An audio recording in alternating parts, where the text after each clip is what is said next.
Code Section 2-103. Public comments will be limited to 3 minutes per person, shall not contain items on this evening's agenda. Good evening, everybody. If you do wish to speak during public comment, please sign in here at the front. There's also comment cards. Again, this would be on something that's not on the agenda. And we'll have this until 7 o'clock. Good evening, Mr. Mayor and City Council members. The first speaker this evening is Barb Bushy.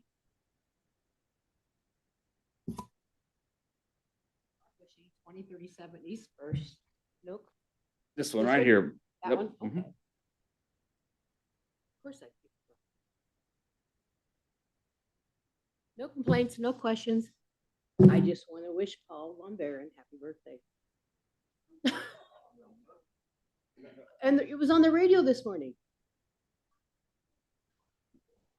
Well, better late early than late, or better late or whatever. Better early than never, let's put it that way. Yeah.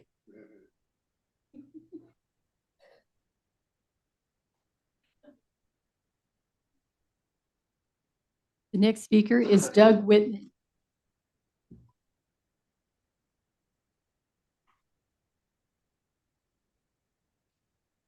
Hi, Doug Whitman, 124 County Road M, Dodge, Nebraska. I'm glad everybody's in a good mood. I rise or sit to defend the city of Fremont from the attempted slander uttered by Chris Walls, representing the Fremont Chamber of Commerce Board of Directors at last month's city council meeting, in an attempt to publicly injure the reputation of, in my opinion, an outstanding city councilman and honest representatives of his constituents' diverse opinions. Chris gave as a pretense for reading the letter that because Mr. Von Baron had not responded to their letter originally authored by the Greater Fremont Development Council, which was signed by Chris, that he would read it publicly, even though Mr. Von Baron did respond to it by offering to meet with the Greater Fremont Development Council to discuss the issue. Why would Chris misrepresent Mr. Von Baron like that? He obviously knew that the councilman could not respond to his reading of the letter in session. Is this really the way Fremont, quote, leaders, unquote, of the chamber want to conduct themselves? Bullying anyone who may have a diverse opinion, trying to publicly shame them into keeping their mouth shut? By choosing to slander Paul Von Baron, they have inadvertently slandered the city of Fremont with dirty political tactics, I think. Is the chamber run by a bunch of bullies instead of thoughtful, loving people? If so, they are not the type of leaders that thoughtful, loving people would choose to follow. As is often the case, the ones throwing the mud often get the dirtiest.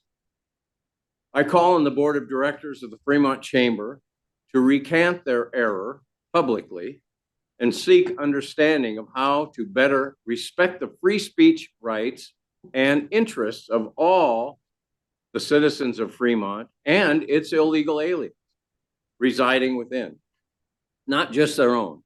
After all, Fremont is a diverse community of people trying to learn how to love one another and live together in peace. Let's enhance that effort by respectfully coming together to talk and listen, to discuss the issues, not muddy it with self-serving, self-righteous attitudes from self-imagined community leaders. I know that's a hard message to hear, but I was hoping that maybe a chamber person would be here today, but I don't know. But I think this illegal alien situation is a difficult issue. I love all of them as well. We all understand everything, but I think we got to discuss it. We can't just argue and be divided over the thing. So I just want to commend Paul for the job I see him doing on your council, and I thought it was kind of an unfair attack last month. So God bless you, Paul. Thank you. The next speaker is Brad Yerger.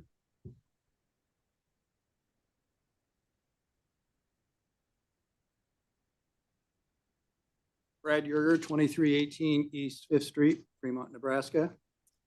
Mayor and Council, tonight I want to address the topic of government transparency. This has been and remains an issue for all levels of government, federal, state, and local.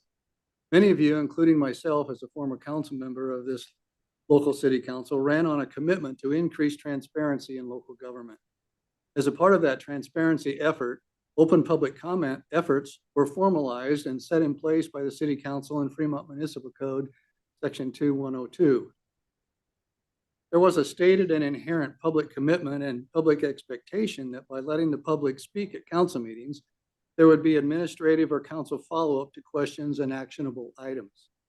To date, those expectations and the inherent promise have largely been unfulfilled, leaving the public to wonder if their efforts to get involved and the time they took to speak were appreciated, heard, or even taken seriously. To address this public perception, I'd like to suggest an action plan report that I think would be helpful to both the public and to this council. My suggestion is simple. Incorporate into each council meeting, or at least monthly, either as a part of the mayor's comments or as a unique agenda item, a summary report of the public comment topics and the actions taken or not taken by the city council on the actionable items raised by the public. In addition, and as a part of this action plan report, there should also be a brief status update on pending or outstanding projects. If this were done, the entire council and the public would be privy to much the same knowledge. You may already be sharing such information amongst yourselves, but that information is likely not being shared with the public except through one-on-one communications with your constituents who reach out to you. This approach is not effective as a tool for informing the entire public.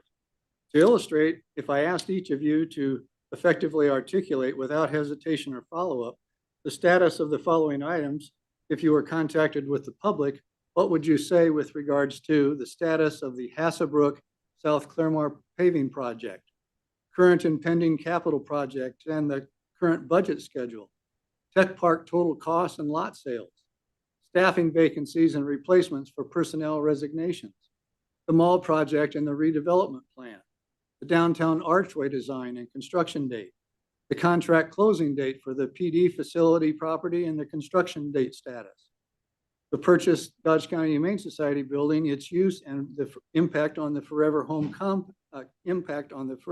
contract, number of city-owned properties and the plans for each, budget versus actual legal expenditures, and an explanation of the major areas to be billed to the city. As food for thought, if public comment, action plans, and information updates on these items were to be shared regularly, I believe it would serve the public awareness and it would improve transparency and build trust. Perhaps such reporting would even lead to a reduction in public records requests received by the city. Thank you.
Mr. Mayor, the next speaker is Gene Schultz.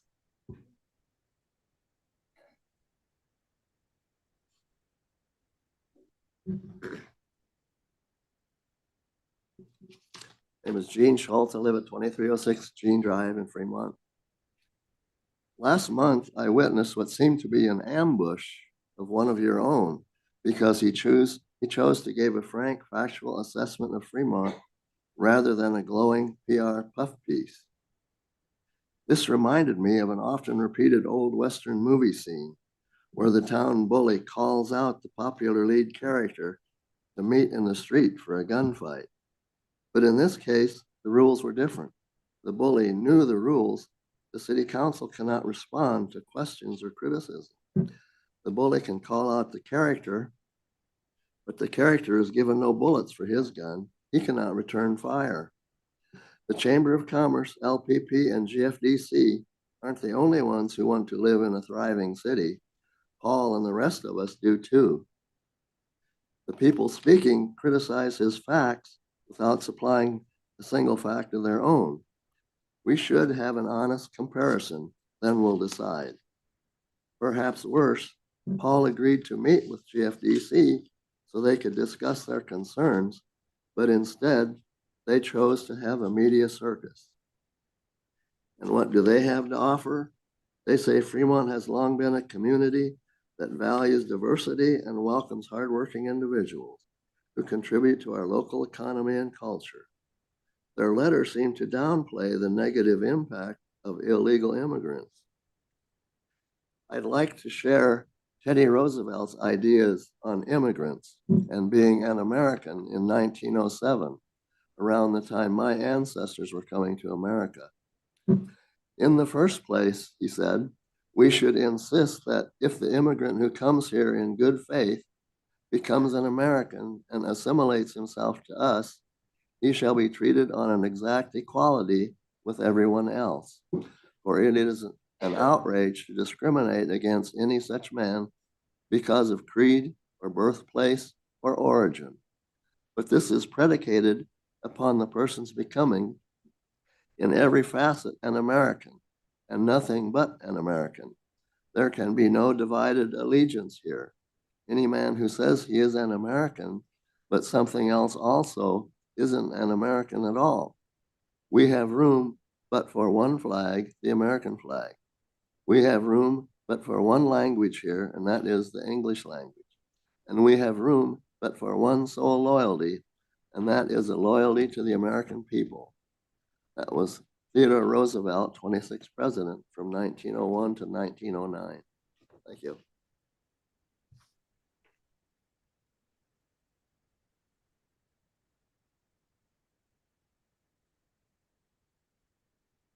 For those that just entered, we are in open public comment until 7 o'clock. So any member of the public can speak on any item that's not on the agenda for up to 3 minutes. There's also comment cards here in the black box up in the front if you wish to do it that way.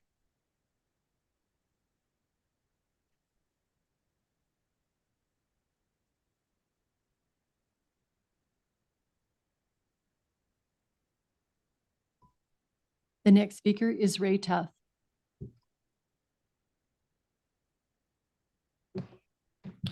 Ray Tuff, 323 West Fifth Street. Fremont citizens, mayor, and council, I wanted a chance to respond to the open public comment period at the beginning of last month's city council meeting. The presence of ICE in our town performing tasks that the local officials have failed to accomplish suggests that the claims made by some may lack merit. Instead of criticizing Councilman Von Baron, it would be beneficial for all to verify and compare the accuracy of his statements with his opinions and unsupported assertions made by Chris Waltz and the representatives from LPP. Legal immigrants and those working with a green card are valued resources to our community, but the impact that a growing immigrant workforce has on Fremont's housing and bilingual education costs seem obvious. Everyone has a First Amendment right to free speech and their own opinion, but it's essential to recognize that Mr. Waltz and LPP's views and opinions, which were devoid of supporting facts, should not be deemed to be more credible than anyone else's. In Mr. Waltz's case, his comments shouldn't be given more credibility just because he works at the radio station or because of his wife's past position, or because of his chamber board of directors position. It's crucial to recognize that his arguments, as well as those by LP representatives, were not supported with facts. Thus, they should be fact-checked before they are accepted in effort to criticize others. Councilman Paul Von Buren, please do not let the negative comments from the meeting discourage you from seeking the truth. Your Fox interview showed no hidden personal agenda or financial motivation, and that lends credibility to your statements. Unfortunately, not everyone speaking at the last open public comment period can claim the same. In my opinion, there are some individuals and companies likely to benefit financially from their involvement with immigrants, regardless of their legal status. Your commitment to speaking the truth is commendable. Challenging the status quo and confronting reality is not always easy or appreciated by everyone, but it was by myself and many others in the community. Thank you.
Okay, I think you'll be fine.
Was this Jennifer?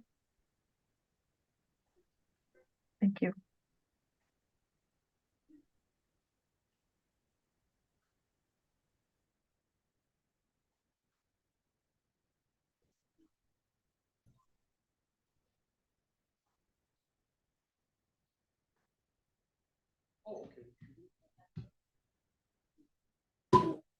Mr. Mayor, our next speaker is Tony Cuban. Hello. I own a building downtown, 233 6th Street here in Fremont. And last couple of years, I'm trying to get some help on the alleys around my building. What do? I'm gonna bring the mic a little Oh, closer to you. sorry, first time here. You're fine. You're fine. So I own a building at 233 6th. The alley to the west of me, water keeps running into my basement. So I've talked to the street department. They came and patched it up a little bit last year. Thought we had it fixed. Now we had all the snow draining again. So who's in charge of the alleys downtown is my biggest concern. Who do I speak to? What do we do to get this fixed? There's other people downtown that have problems. Just, I'm not getting anywhere, so I'm just asking a question.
Thank you.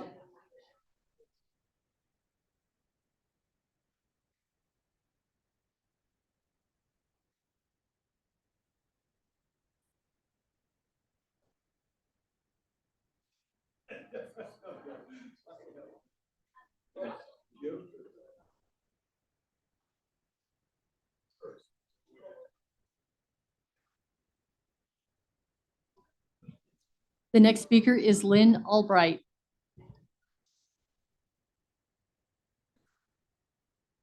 Hi, I'm Lynn Albright. So after everything happened last week, I heard about it through the grapevine, and I went to look at it myself and realized that you're no longer streaming or videotaping meetings. Is that correct? I wasn't able to find it on the city website and wanted to find out, I think for transparency, I think it's important to have that functionality. And I know you've recently redone this room, and perhaps that's not a functionality that came back with the room, but I might not be right about that. I know you can't answer me, but I'm just, but I'm just making, I'm pointing it out that it was something that I did want to go and look at, and I wasn't able to. So, thanks.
Okay, the time is 7 o'clock. That'll close open public comment. We'll start with the Pledge of Allegiance.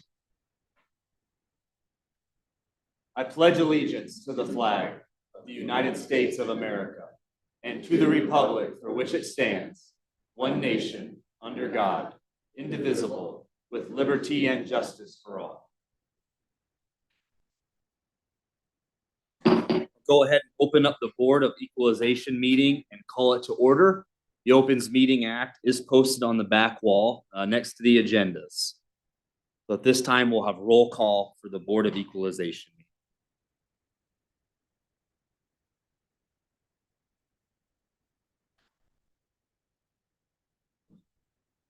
8 present, 0 absent, Mayor.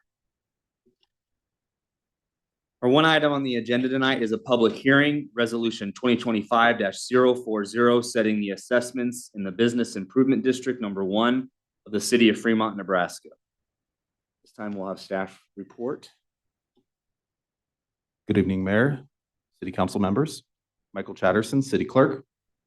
This is Resolution 2025-040, levying assessments in the BID #1.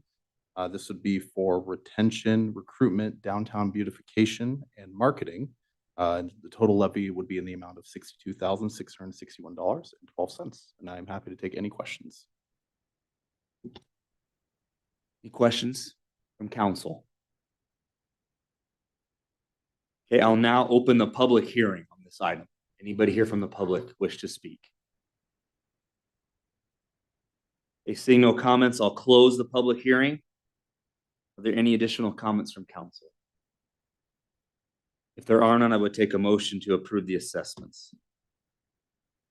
Councilman Horner. Yes, Mayor, I'll make a motion to approve the assessment for the Business Improvement District Number 1. Resolution 2025-040. Councilman Sukram. I'll second.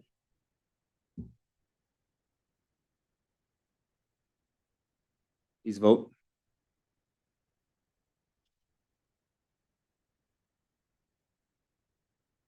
Motion passes 8-0, Mayor. We'll take a motion to adjourn the Board of Equalization meeting. Councilman Jensen. Motion to adjourn. Councilman Sukram. Second.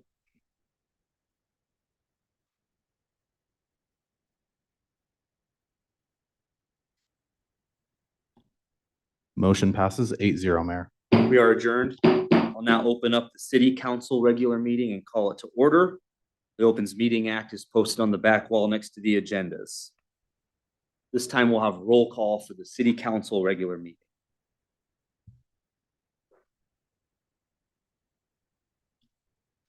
Eight present, 0 absent, Mayor. All right, the next item on the agenda is mayor's comments. First, I would just like to welcome Michael Chatterson to the city as our city clerk.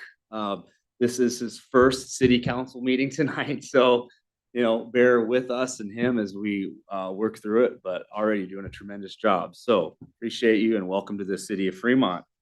I would also like to recognize our service awards for February. We have 2. Jeffrey Helt, 30 years of service.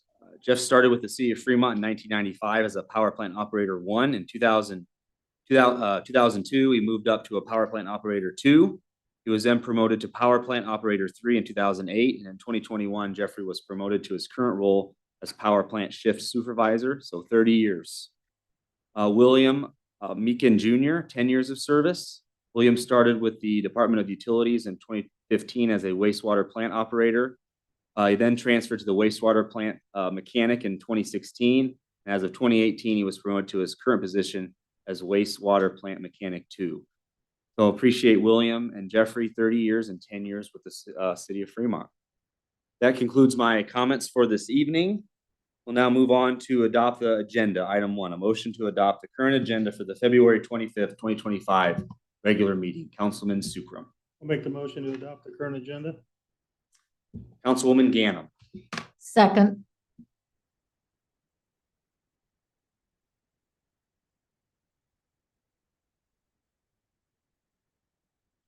Motion carries 8-0, Mayor.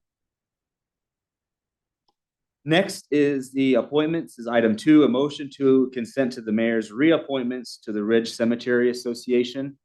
Appreciate these individuals being willing to be reappointed to the Ridge Cemetery Association. We do have one change. Jim Manhart did decide not to be reappointed, and he is on the list. So I would just, if there's no comments or questions, take a motion to approve the reappointments of the Ridge Cemetery Board. Again, this would be without Jim Manhart. Councilman Jensen. I'll make that motion. Councilman Horner. I'll second.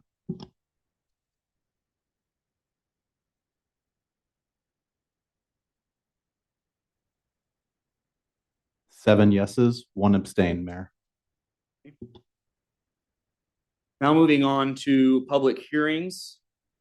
Item 3 is resolution 2025-041, recommending the approval for Green's Tavern LLC at 1441 North Bell Street, Fremont, Nebraska, for a Class 1 liquor license.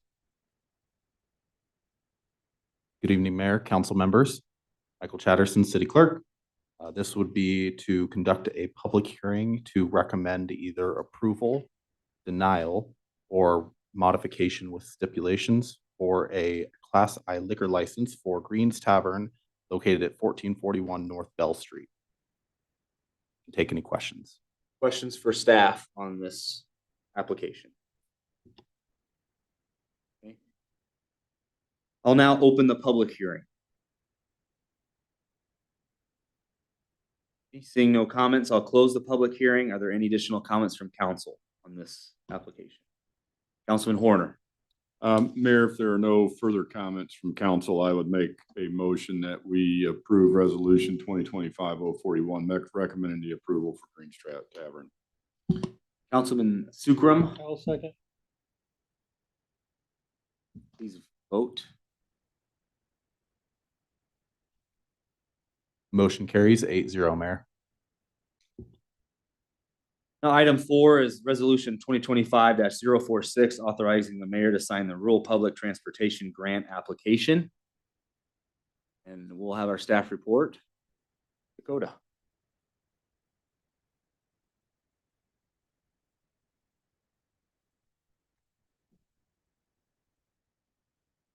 Good evening, Mayor Spelleberg and City Council members. I'm Dakota. I'm the Transit Manager for the Fremont Transit Program. I'm here tonight to request approval to apply for the 5311 grant for the state fiscal years 2026-27. The application for the grant is due March 21st and would begin on July 1st. The Fremont Transit Program's estimated match for this 2-year grant cycle is an estimation of $183,000. Our staff continues to work with the Transit Task Force on local match support, and we'll be discussing partnership with the county in the near future. An annual report with the program's highlights is included for your review. Thank you. Thank you, Dakota. And I do appreciate the backup and with all the facts of all the rides you've had, and it was quite a great report. So are there any questions for Dakota? Councilman Horner? Just out of curiosity, Dakota, just if we're doing a 25% match on the fiscal impact, am I to understand that the grant must be around $725,000 or so? I would have to defer that question to our grant coordinator, Angie Olson. It's just curious for me. I'm Sure. just curious to know.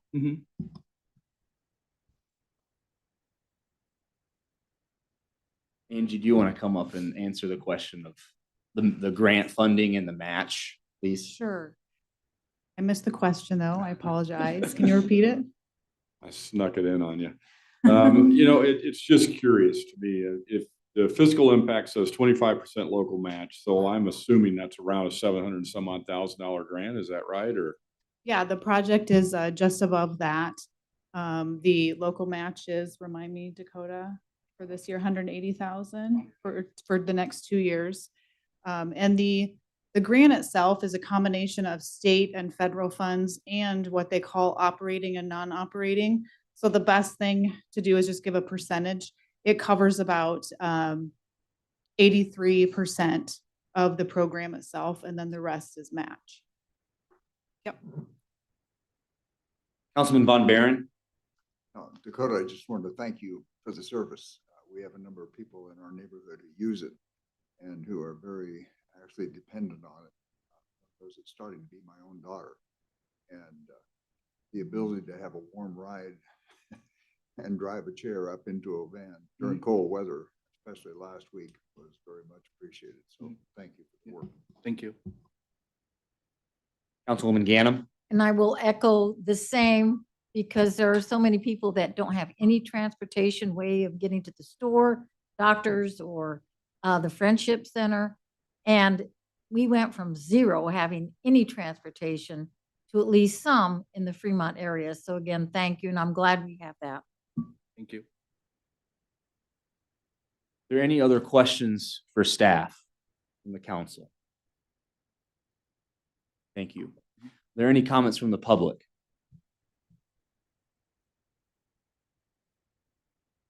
Okay. Are there any additional comments from council? If there are none, I would take a motion for me to sign the rural public transportation grant application. Councilman Sukram. Make the motion to approve the resolution 2025-046. Councilman Jensen. And I will second. Please vote. Motion carries 8-0, Mayor. Item 5 is resolution 2025-036, approving a conditional use permit for an event center on 3551 North Summers Avenue. I have Jennifer Dam, our planning director, give our staff report.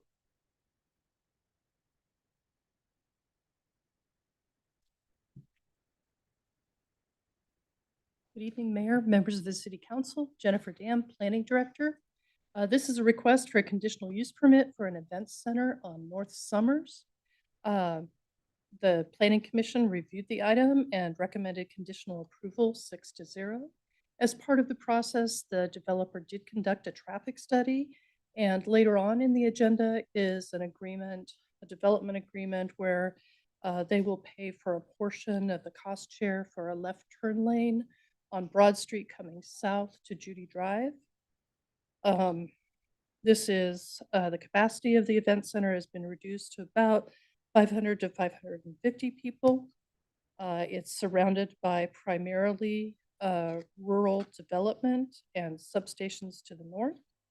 The applicant is going to tie into the public sewer and wastewater system. They will ultimately be annexing the property. You'll see that coming forward at some point in the future. And with that, I would be happy to answer any questions. This is something that I think is much needed in our community. Councilwoman Lathrop. Is that a right turn lane or a left? It'll be a right turn Right lane. turn lane, okay. Thank you. Right turn deceleration lane. Sure. Councilman Horner. Any idea when the project is going to start? What's the next step for the project after this? Are permitting and that kind of thing going to need to be done still? Yep, they still need to do the permitting.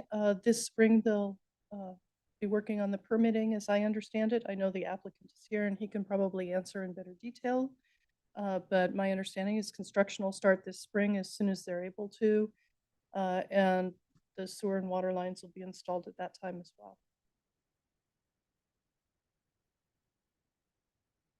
Any other questions for staff at this point? Okay, thank you. Comments from the public on this item? Okay, seeing none, are there any additional comments from council? If there are none, I would take a motion to approve the conditional use permit, the event center.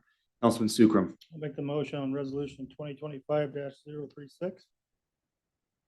Councilwoman Lathrop, Second. please vote. Motion carries 8-0, Mayor. Moving on to the consent agenda, all items in the consent agenda are considered to be routine by the city council and will be enacted by one motion. There will be no separate discussion of these items unless a council member or a citizen so requests, in which event the item will be removed from the consent agenda and considered separately. Are there any items to be removed from the consent agenda by council or staff? Any items from the public to be removed from the consent agenda?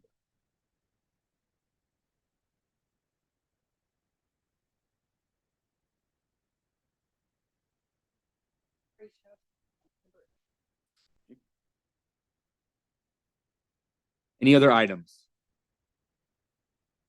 We'll take a motion to approve the consent agenda, items 6 and 7, 9 through 18.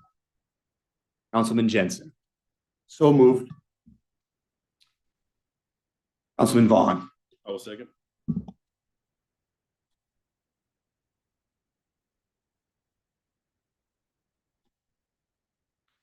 Motion carries 8-0, Mayor. Item 8 is to receive the November and December 2024 animal reports. Do you have any staff report on this item?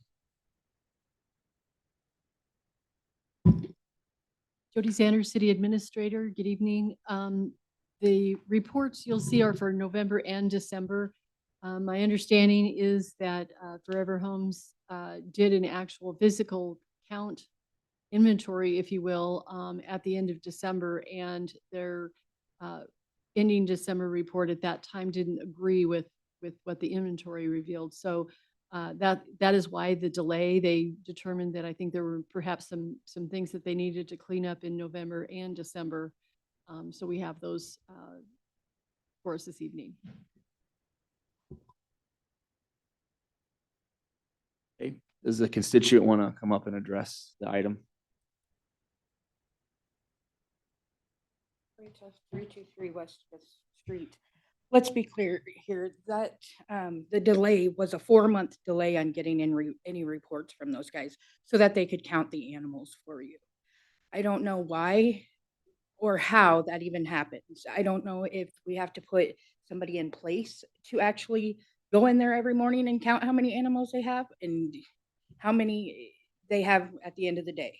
Because apparently they have been given plenty of time to fix this and they still can't do that. If you look at the October to November report that you're accepting tonight on the November report, you'll see that they ended October with 48 dogs and 87 cats.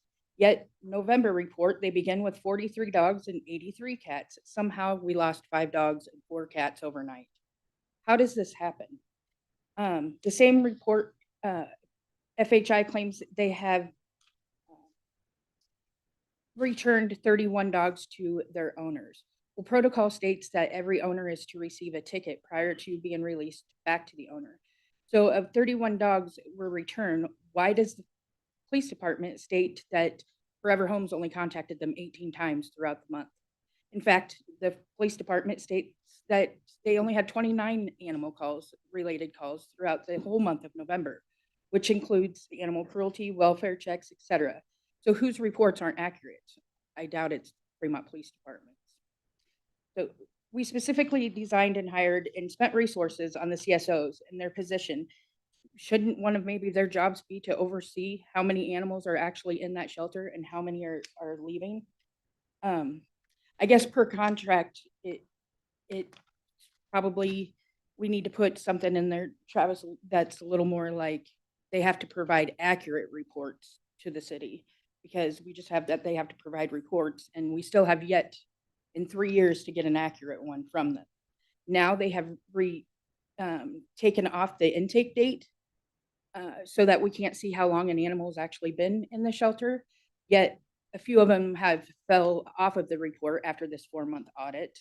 And they also are now not sharing when, why, and who which vet euthanizes an animal, which actually is state and federal law that they need to be stating that. So I think we have still a long ways to go when it comes to this. We didn't let DCHS get away with it, so we probably shouldn't let Forever Home get away with it. Thank you.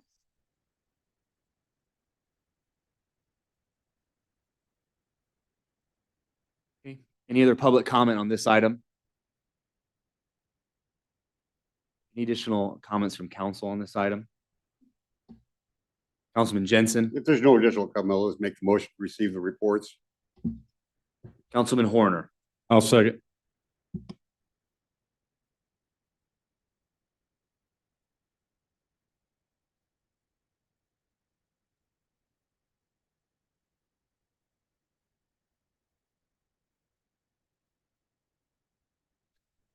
Motion carries 8-0, Mayor.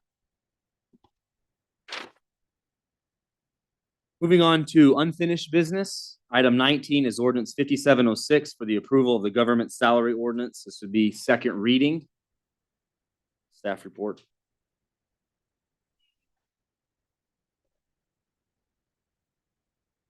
Meeting, you approved the AFSCME MOU to provide for 2.5% increase.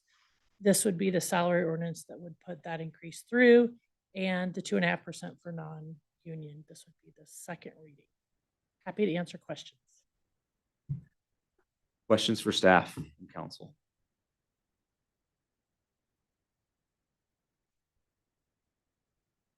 Are there any comments from the public on this? Any additional comments or questions from council?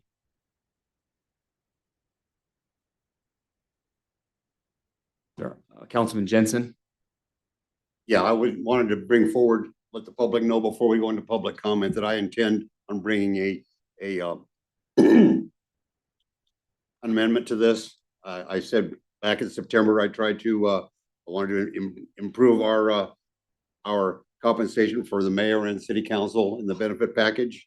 I took it off at that time with the election right before, thinking if we're going to do this again, look at this again. Now's the time because we're as far away from the next election as we're going to get. My ask on the amendment is for we are currently the mayor at 12,000 a year, council at 6,000 a year. My proposal now is amended from where it was in September. I'm proposing 15,000 for the mayor, 9,000 for council. Currently, we have no medical coverage at employee costs. I am proposing medical coverage at employee costs at for the dental and vision riders only, not the major medical. And that will be the amendment I'll make after we have public hearing comment. Okay, Councilman Jens, I did go out for public comment and I came back, so. Well, we'll have public comment for reading. Okay, are there any other comments from council at this point?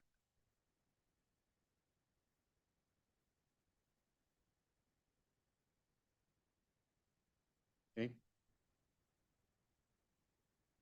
Any other comments from council? If not, Councilman Jensen. Yeah, I've made that amendment. I guess we're looking for a second then. Okay, all right. So that amendment is made.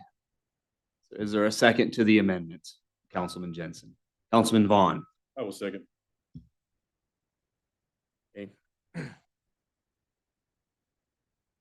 right, if everybody's clear on the amendment, go ahead, please vote. Is there no discussion on the amendment? Got a motion and a second. I thought discussion usually followed a second.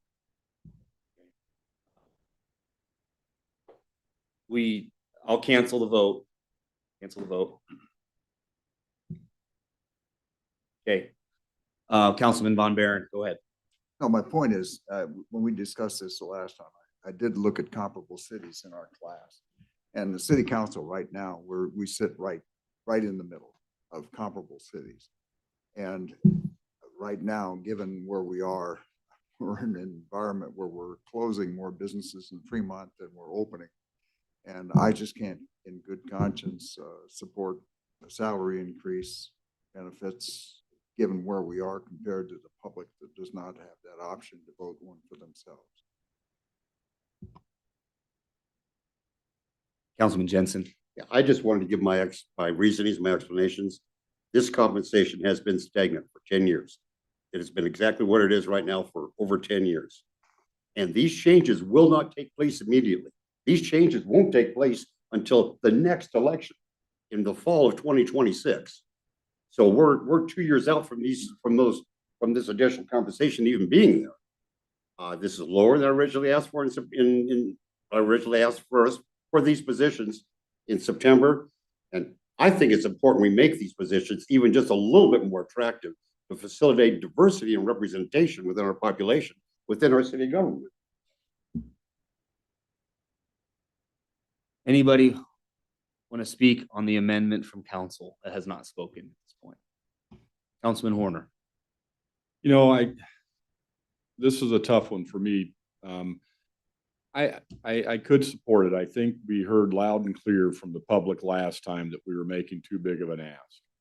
And I think if it were a smaller ask, I think I could probably support it. I think also if there was something where some provision where we don't go for 10 years and suddenly feel like we got to make a catch up. I think that was another criticism that I'd heard is that, well, shame on you for not having done this for 10 years. And so, you know, I just feel like, you know, last time we asked for 4, this time we're, you know, looking at 3. And I don't think that anybody's going to accept the 3. So I think if there was a smaller ask, I think we might have a better chance of having people understand. And then I think if we had some provision in there that there would be every 2 years on a budget cycle or something, some sort of a percentage raise to keep up with cost of living or something like that, it might be a little more palatable. Councilwoman Ganem. I guess I can agree with Councilman Horner's comments, but I also think at the same time, when I ran, I knew what was the stipend.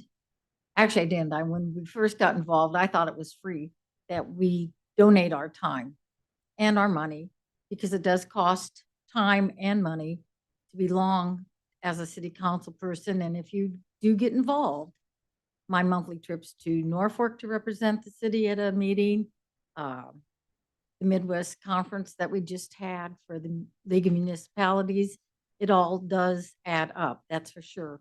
The 500, as I looked as a stipend, helps offset some of the costs that we do incur. So I just thought I would bring that forward. Given the climate, though, of high egg prices and grocery store prices and gas prices, I just think the timing is not a good time. Councilwoman Lathrop. Instead of, I find it really hard to say, yes, give myself a raise. That's raises in my mind have always been merit-based. Is there a way that we can take this to put this on the ballot at all and let the people say, yeah, you guys deserve more? Is that a possibility? Has that ever been done? Or Travis Shagot, City Attorney. I have not seen that before, at least for City First Class. Certainly something I could look into. Councilman Peterson. I would favor something of that nature because I see everybody's points. There's a lot of them, but I don't want to be the guy that says, well, Peterson's getting a raise because he wanted one. I'm not doing that. I didn't take it for the money. I've served 2.5 years on the airport council for free. I've enjoyed every minute of it. I didn't do it for the money. So I just think it's one of those, I had people after the last time, and I didn't get a lot of negative criticism. I got people saying, I'd like to pay you guys more, but I don't think I want to pay you that much more. So and Councilman Jensen's asking for less money. That's great. Maybe it needs to be less than that. I don't know what the magic number is. I mean, everything's about let's make a deal. I mean, maybe it's a percentage where we say, well, what did all the staff get? Did they get a 4% raise? Maybe we should get a 4% raise. I don't know. Again, not doing it for the money, but I also look into the future. I don't want to be in a situation where some young person wants to be on the city council and he goes, that all it pays, forget it. You're not doing it for the money, but maybe somebody is. Maybe there's some guy we had at one time, we had a young councilman here, what, 19, 20 years old. I'm sure that was a big deal for him. So I don't want to shut anybody out and make this I don't know, too exclusive, but yeah, I personally voted myself a raise, no, but I think a percentage, some kind of a percentage, but I would like to have public input on that. I really, truly would, because I hate to vote myself.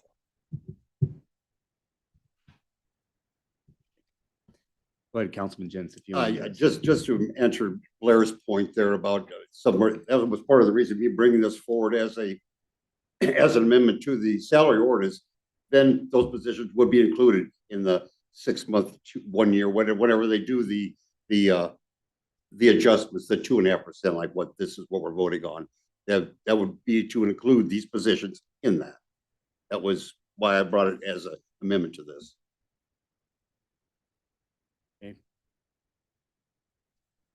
Okay, there was again a motion and a second. This is an amendment to the second reading of this ordinance tonight. So I guess I'd honor that motion and second and go back to a vote.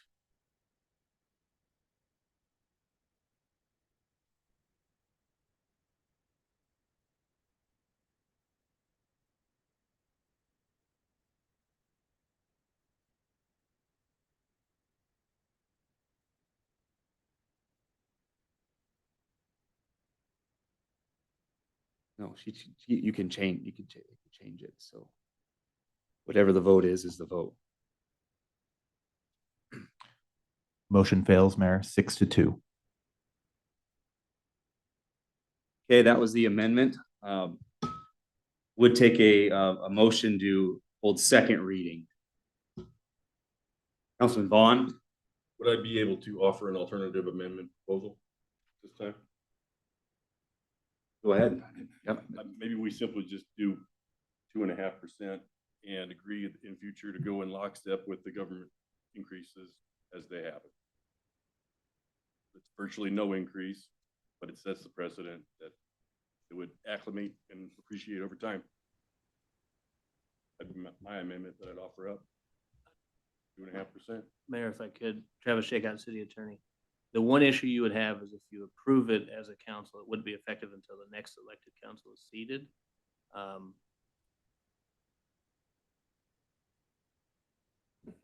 My thought, if the amendment is, the intent of the amendment is to increase salary by 2.5% of council and mayor, we can make that amendment and then I could propose draft changes to the ordinance for the third reading with that proposed amendment in place with the language that would stipulate when it goes into effect. I'd be fine with that.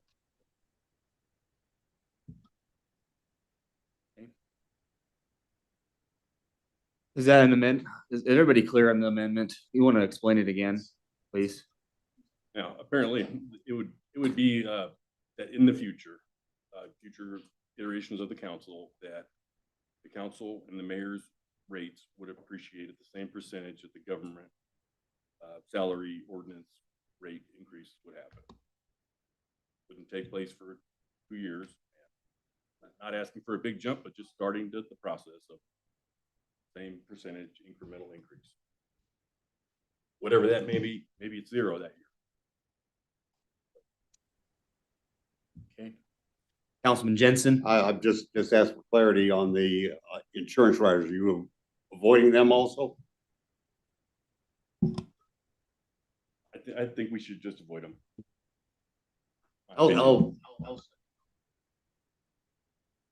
Okay, is there any discussion on this amendment? Councilman Horner? I just want some clarity on it, on when it would begin and make sure that it's not going to accrue starting now up until 2 years from now, that it would start 2 years from now. That's my understanding. That's the only way we could do it. So, yeah. 100%. Councilwoman Lathrop? And from there on out, is it just every election year after the election year, or is it just as the city rates go up? Any Does that make amendments to that rate would only go up after the term in which it was, can't raise until the next term begins. So it does not coincide with the government ordinance? It would in effect, but then that's why when we initially discussed this, I suggested separating the elected officials rate from the government pay rate, because if you're passing a 2.5% increase to elected officials rate at the same time you're doing it for the salaried employees rate, the effective pay for elected officials wouldn't take place until the next term, when we would have multiple iterations of increases for government salaries before that. So it gets really messy. We'd have to be very particular about our language, and I'm sure it might cause HR a headache if we had to do it that way. But I'll work to get a 2.5% increase basically every time there's a new council seated. And was my understanding. Every time there's a new council seated, the rate would go up 2.5%. I guess I'll clarify just a little bit that my intention was that it would increase at the same times and same percentages as the government salary rate. That was my thought. Yeah, that wouldn't be, you can't vote for a raise during the term in which you're seated. Right. It would appreciate it, whatever that rate is in 2 years for the next seated council. If there's a raise comes through for the government salary ordinance at 1.5%, then great. If it's 0, if it's 3%, whatever. Yeah. So if there are 3 2.5% raises in one term, the council would get 7.5% raise by the next term. That's the same way that the rest of the government employees are getting, then yeah.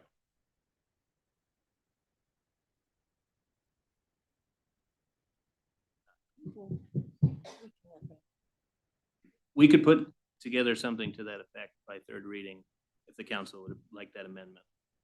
I would suggest that we keep them separate, but that's my advice. You can do with it what you will. Well, at legal's advice to keep them separated, then I guess I will honor that request and rescind, and you can bring something forward that we can do separately to that effect. That works for me. I appreciate that. Okay. Yes, are there any other comments or questions from the council at this moment? If not, I would take a motion to introduce and hold second reading. Councilman Jensen? I'll make the motion to introduce and hold second reading of ordinance 5706, the government salary ordinance. Councilwoman Ganem? Second.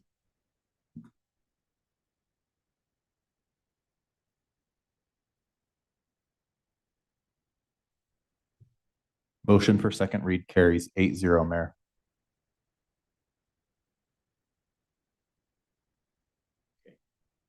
Now have second reading of the ordinance. Ordinance 5706, an ordinance of the city of Fremont, Nebraska pertaining to pay plan for officers and employees, repealing ordinance number 5690 and all other ordinances and parts of ordinances in conflict herewith, providing for publication in pamphlet form, and providing for an effective date. Okay, now move on to item 20 is ordinance 5707 for the approval of the utility salary ordinance. This would be for second reading. Go ahead. Jennifer McDuffie, Director of Human Resources. So the last meeting, you approved the MOU for the IBEW for their increase, and this salary ordinance would be for that 2.5% plus the same increase for non-union. Any questions for staff on this item? Any comments from the public? Are there any additional comments from council on this? If not, I would take a motion to hold second reading. Councilman Sukram? Make that motion on ordinance 5707. Councilwoman Ganem? Second. Please vote.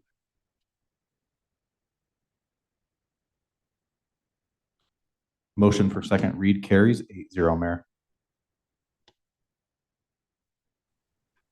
Now have second reading of the ordinance. Ordinance number 5707, an ordinance of the city of Fremont, Nebraska pertaining to pay plan for officers and employees, repealing ordinance number 5689 and any and all other ordinances and parts of ordinances in conflict herewith, providing for publication in pamphlet form, and providing for an effective date. Second read.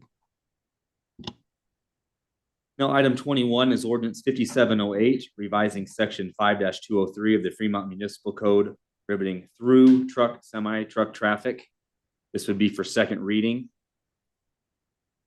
Any staff report on this item? Blair, go ahead. Yeah, thank you, Mayor. I don't really have a whole lot more to add. I thought we kind of covered this pretty well, and I think this is fairly simple and straightforward. My hope has been that we can take this first step here on trying to address truck traffic on Broad Street. Since the state has abandoned that, that portion is no longer officially a state highway. I know there's a lot of other ideas. I know there's a lot more that people want to be done, but I do think that by taking this first step, we can hopefully see what the improvement is and then see if any other steps are needed. I would say that, I've looked at this thing a lot, and I've talked to a lot of different people to try to figure out if there's some way that you could go further. And I just don't see an easy way to do that. I don't see an easy way around Broad Street. It's literally the only north-south straight through corridor that we have, and that was by design, and it is what it is. I just think that this is the simple approach. It can address hopefully a significant number of trucks, and I think that with a first step, simpler is better. So I hope that's what we can do. Councilman Jensen? Yeah, just a question, Blair. Is there in order to get this implemented faster, is there a reason not to suspend rules and move this to third and final reading tonight? I don't see any. Any questions or comments from the council? Councilwoman Ganem? No, just to add to that, though, some of the issues that came up, like signage, telling trucks to take the route around, we have to have first something in our ordinances to be able to do some of those other actions that may have an impact. Is that not correct? Point. Travis, I hate to put you on the spot, but that's my understanding, is that before we can really go and try to put no through truck signs up and things like that, we need to have the ordinance in place before we can begin that process. That's correct. We would need a mechanism to have some sort of regulation or ordinance in place to put up a sign.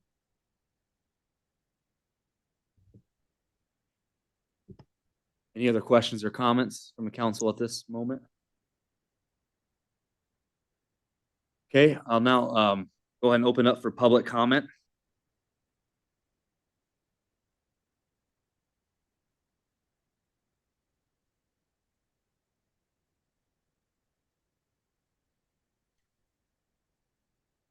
Is on? Go ahead. Brad Yerger, 2318 East Fifth Street. I wasn't here when the public came and spoke to council when this was originally put on the agenda, but I wanted to take an opportunity tonight to thank Council President Sukram and Councilmember Horner for bringing a first step towards resolution of the residents' problems on Broad Street, because they've actually brought this for quite some time. This was supposed to be rectified with the opening of the bypass, which has been open for some time. So I was glad that the public brought this to council's agenda multiple times and that there was action taken. So thank you, gentlemen, for doing that. I would like to just say something with regards to the starting of putting something in section 5203 with regards to limitation of through traffic is just a start. If you don't put some teeth into what you're actually going to be doing, which is the signage and the penalties, this won't amount to much of anything. My suggestion to you, if you really want to deter traffic that's going straight through, and I'm not a police officer, but I know that there were comments at the last time this was discussed as we don't know how we would police it. I want to tell you, if you have southbound traffic coming in at Judy Drive and they get past Cloverly, they're a through truck, they haven't stopped, and they're ticketable. That's pretty easy to identify, and the reverse is true as well. If they don't peel off and make deliveries, they're a through truck. So I think that that part is really not that difficult for us to do, and once you make a few examples, they'll go around. Now, the way you, I think, should look at making the fee schedule modifications necessary to publish the penalties, which needs to go along with this ordinance. I think you should be looking at some fairly significant penalties, not $50. First penalty maybe is $100, and the second time is a must appear ticket. The must appear ticket is going to be the most successful way of deterring truck traffic from going through town, because they won't want to come and appear at a court proceeding, regardless of the fine. They just won't want to take time off and come. So we have some of those in the city fee schedule today on other traffic and violations of city code that says you must appear. I think you should seriously think about this ticket for through truck traffic violations to be a must appear. If you want to make it on second or third offense, well, that's up to you. But I think you need that kind of deterrence. And importantly, perhaps on the signage, and I looked this up today, there are a lot of no through truck traffic types of signs. Some just say that. Some actually post the fines and penalties associated with it so that they know what they're facing if they choose to violate. I encourage you to think about that as well. The more information that you give the trucking community as to what is allowed, not allowed, and what the penalties are, I think the more successful your project will be. I'm sure the people on Broad Street are anxious for you to not just limit a little bit of truck traffic. Hopefully, they would like it all eliminated. I know you'll struggle doing that because of some of the businesses here in town that may not. I don't know how you count those drop-offs if they're going all the way south of town rather than taking the bypass. I know the concept was that once we opened the bypass, trucks from the north delivering to the south businesses would go around. And people coming from the south would drop off at the south and not have to go through town. That was what was pitched when we did the multi-million-dollar bypass. And we told the people on Broad Street that we would eliminate the truck traffic for them. So I encourage you to do as much as you can in that regard, and especially in your signage and your penalties to make them fairly stiff so that the truckers will get an idea that you actually mean business. This just isn't a city code that defines through trucks, but it doesn't have any teeth. Thank you.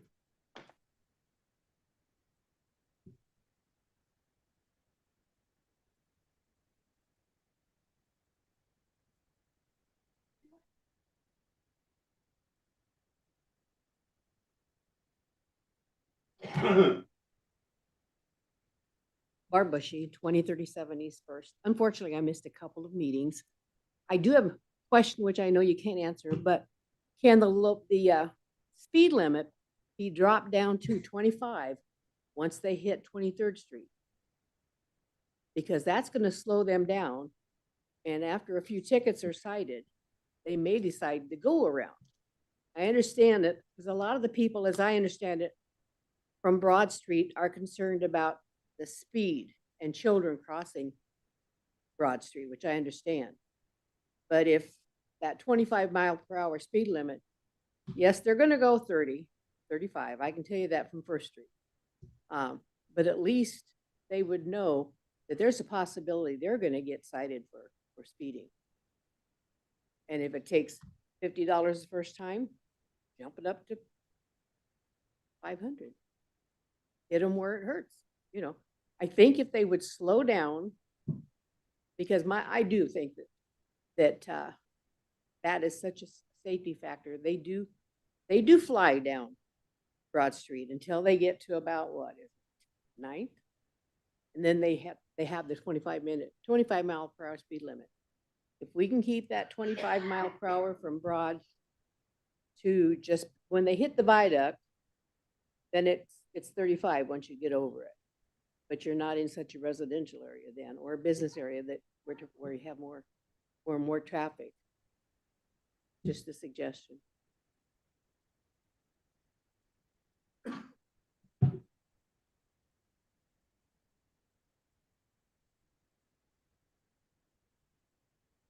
Hi, Mallory. I live on 19th and Broad. Just kind of what you said earlier about the north and south traffic. I'm on medical leave from work right now for maternity leave, so I have a lot of time on my hands. So I spent an afternoon following trucks down Broad Street, spent a lot of gas money.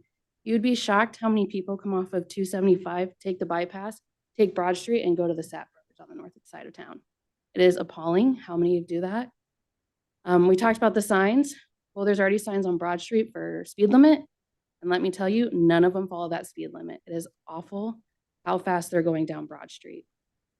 We talked about enforcement. Last time I talked, I'm an airline pilot. We have noise abatement procedures, and they can enforce the noise abatement procedures by me getting a letter in the mail if I broke a noise abatement procedure, went too fast, whatever. And I'm an airline pilot who my name's not attached. So how can name attached to a license plate not be enforced? So just kind of want to bring that your attention. I think there is ways to enforce it. I'm concerned of safety. I'm pregnant. I'm worried about my future child on Broad Street, especially with those speeding traffic. Thank you.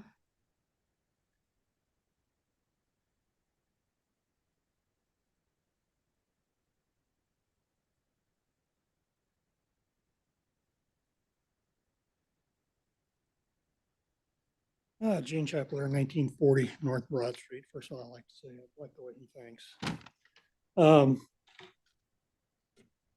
Traffic laws that are secondary offenses are laws that can only result in ticket citations if the driver is pulled over for a primary offense like speeding or running a stop sign or a red light. These types of laws, they're considered less effective because one, limited enforcement. Since officers can't stop a driver solely for a second offense, they have to rely on the driver committing a primary offense in order to pull them over. This reduces the frequency of enforcement and diminishes the effectiveness of this law. Number two, lower public awareness. Drivers may not be aware of the secondary offense or maybe believe that they are not important as a primary offense, leading to less compliance. That leaves number three, reduced impact on behavior. Because enforcement is dependent on other violations, the law might not effectively change the driver's behavior or reduce a violation of the law in the same way the primary offenses do. Number four is it's going to be more costly to the city of Fremont and its taxpayers. Last time we talked about the impact of 5-axle tractor trailer has on the payment compared to a regular passenger car. Of course, right here, we're talking about asphalt because Broad Street for the top portion is asphalt. It's not concrete. Now, I'm not going to go over that again. We went through that already. But if you want to see what it looks like, the only thing you have to do is drive down Broad Street and you can see that. Now, from what I understand, this is being put on, because it's going to be put on a burden to the local police department. This could be the reason why it's being considered a secondary offense. One thing I learned as a leader in the military, and it's even true today, people will challenge your authority. It's a human nature to buck the system. We all do it in some small way, but there are others that take it to a different level. For them, the only way you're going to prevent trucks from traveling down Broad Street is to make it a primary offense. The first offense, give us a warning or citation. I'm going easy on it, give a warning citation, depending on the situation.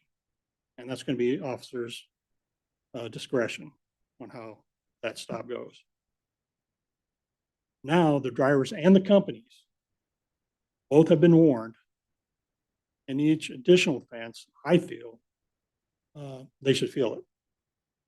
Once they felt that, I'm pretty sure that it wouldn't be that much of a burden to the police because they're gonna start respecting that law because it is a primary offense.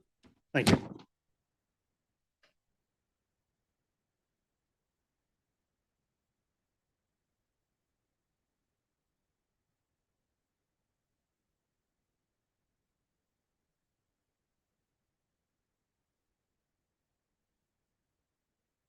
Ellen Lund, 1919 North Broad Street. I'll make that 1929 North Broad Street. Last meeting, it was mentioned that it would be interesting to have some numbers of the number of trucks that are actually going by our doors. I didn't have the data with me that day, but last summer, Greg and I hired our 11-year-old neighbor, Eli, to do a traffic study for us, and he handled it with great aplomb from the weeks of August 8th to September 3rd. The data shows clearly that during a weekday morning, we have 70 trucks going by Broad Street, my house, every hour. That continues through the day, reducing a little bit in the afternoon to around 50 trucks. But what's surprising to me and to anybody who lives on Broad Street is the number of times we are waking up in the middle of the night with heavy truck traffic. Somebody going by at an abnormal speed that literally shakes my glassware hanging in my wine cellar.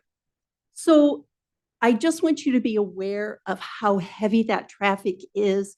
I know there's some question about how many trucks are actually going by. It is a really stunning number. So just be aware of that and have that be part of your consideration when we think of a way to really put some teeth to this ordinance. Thank you.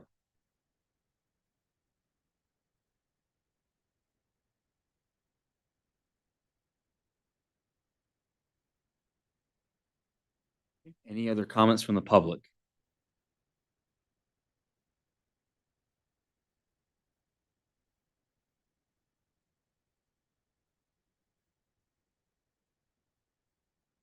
Dean Papa, 1300 West South Street. Will this ordinance affect local businesses that need to make deliveries in the city limits? Will we be able to use this street? We're not able to answer during your comments. So if you conclude your comments, we could have that discussion after. What I'd like to know. Thank you.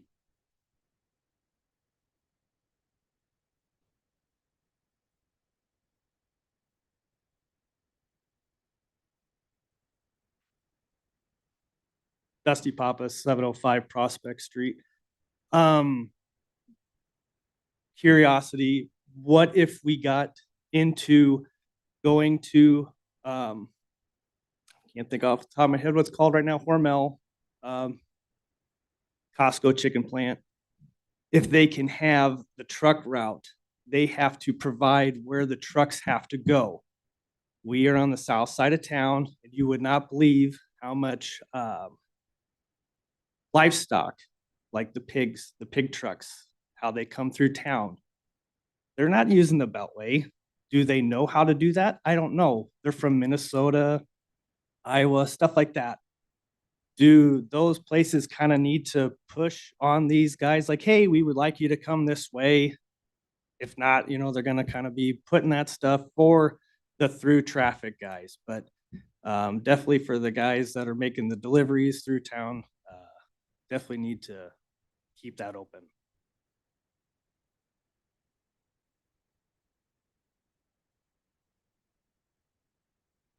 Okay, any other comments from the public? Okay, I'll close public comment. Okay, additional comments from council on this item? Councilman Peterson? You know, this is really quite a topic, and it's interesting because while I feel for the folks on Broad Street, I know the two gentlemen that spoke, and there's some trucking, there's some companies that don't in Fremont that run big trucks, and they need that street. I mean, I don't know how, you know, it's so, I don't want to make it hard on business for Pete's sake. I mean, if somebody's bringing a load of sand to my house, please bring it. But at the same time, I appreciate where they're coming from. Has anyone talked to any of these trucking companies and said, can you help us out here? Instead of starting out saying, if you don't do this, we're going to punish you. We're going to slap a big ass fine, pardon my language.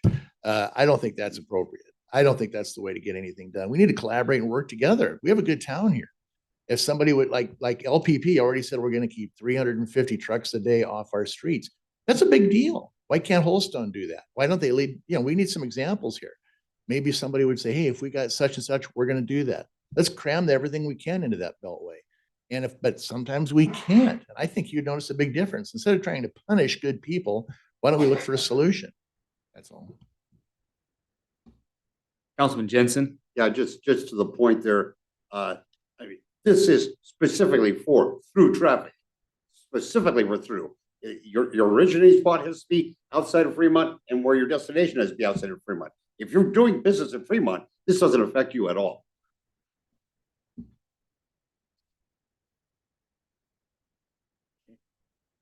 Any other comments from council on this? Questions? Okay. Councilman Horner? If there are no other comments, I would like to make a motion that we proceed with second reading to revise or amend ordinance number 5708. Councilwoman Ganem? Second.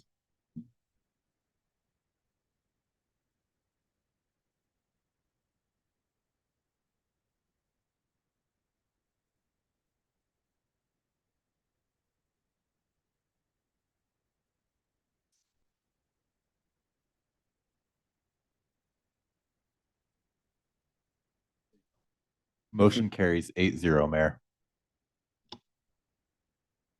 Okay, we'll have second reading of the ordinance.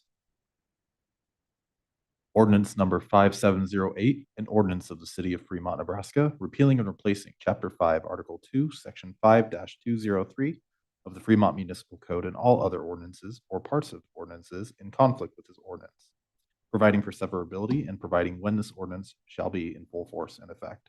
Second read. Councilman Jensen. I'm gonna make the motion to suspend the rules and move ordinance 5708 to the third and final reading at this time. Okay, Councilman Sukram. Second.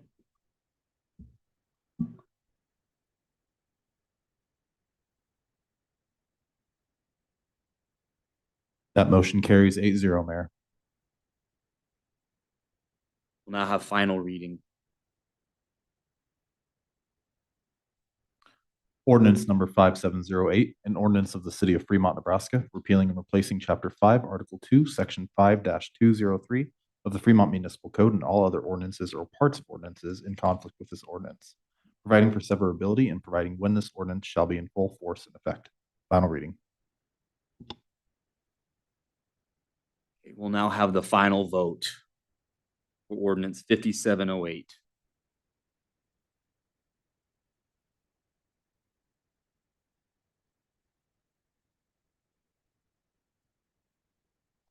That motion carries 8-0, Mayor. Ordinance is approved. We'll move on to new business. Item 22 is a motion to receive the Fremont Municipal Inland Port Authority update. And we have the chair of the Inland Port Authority Board, Dave Heineman here, as well as Megan Skiles, the CEO of the Greater Fremont Development Council. Give us our update.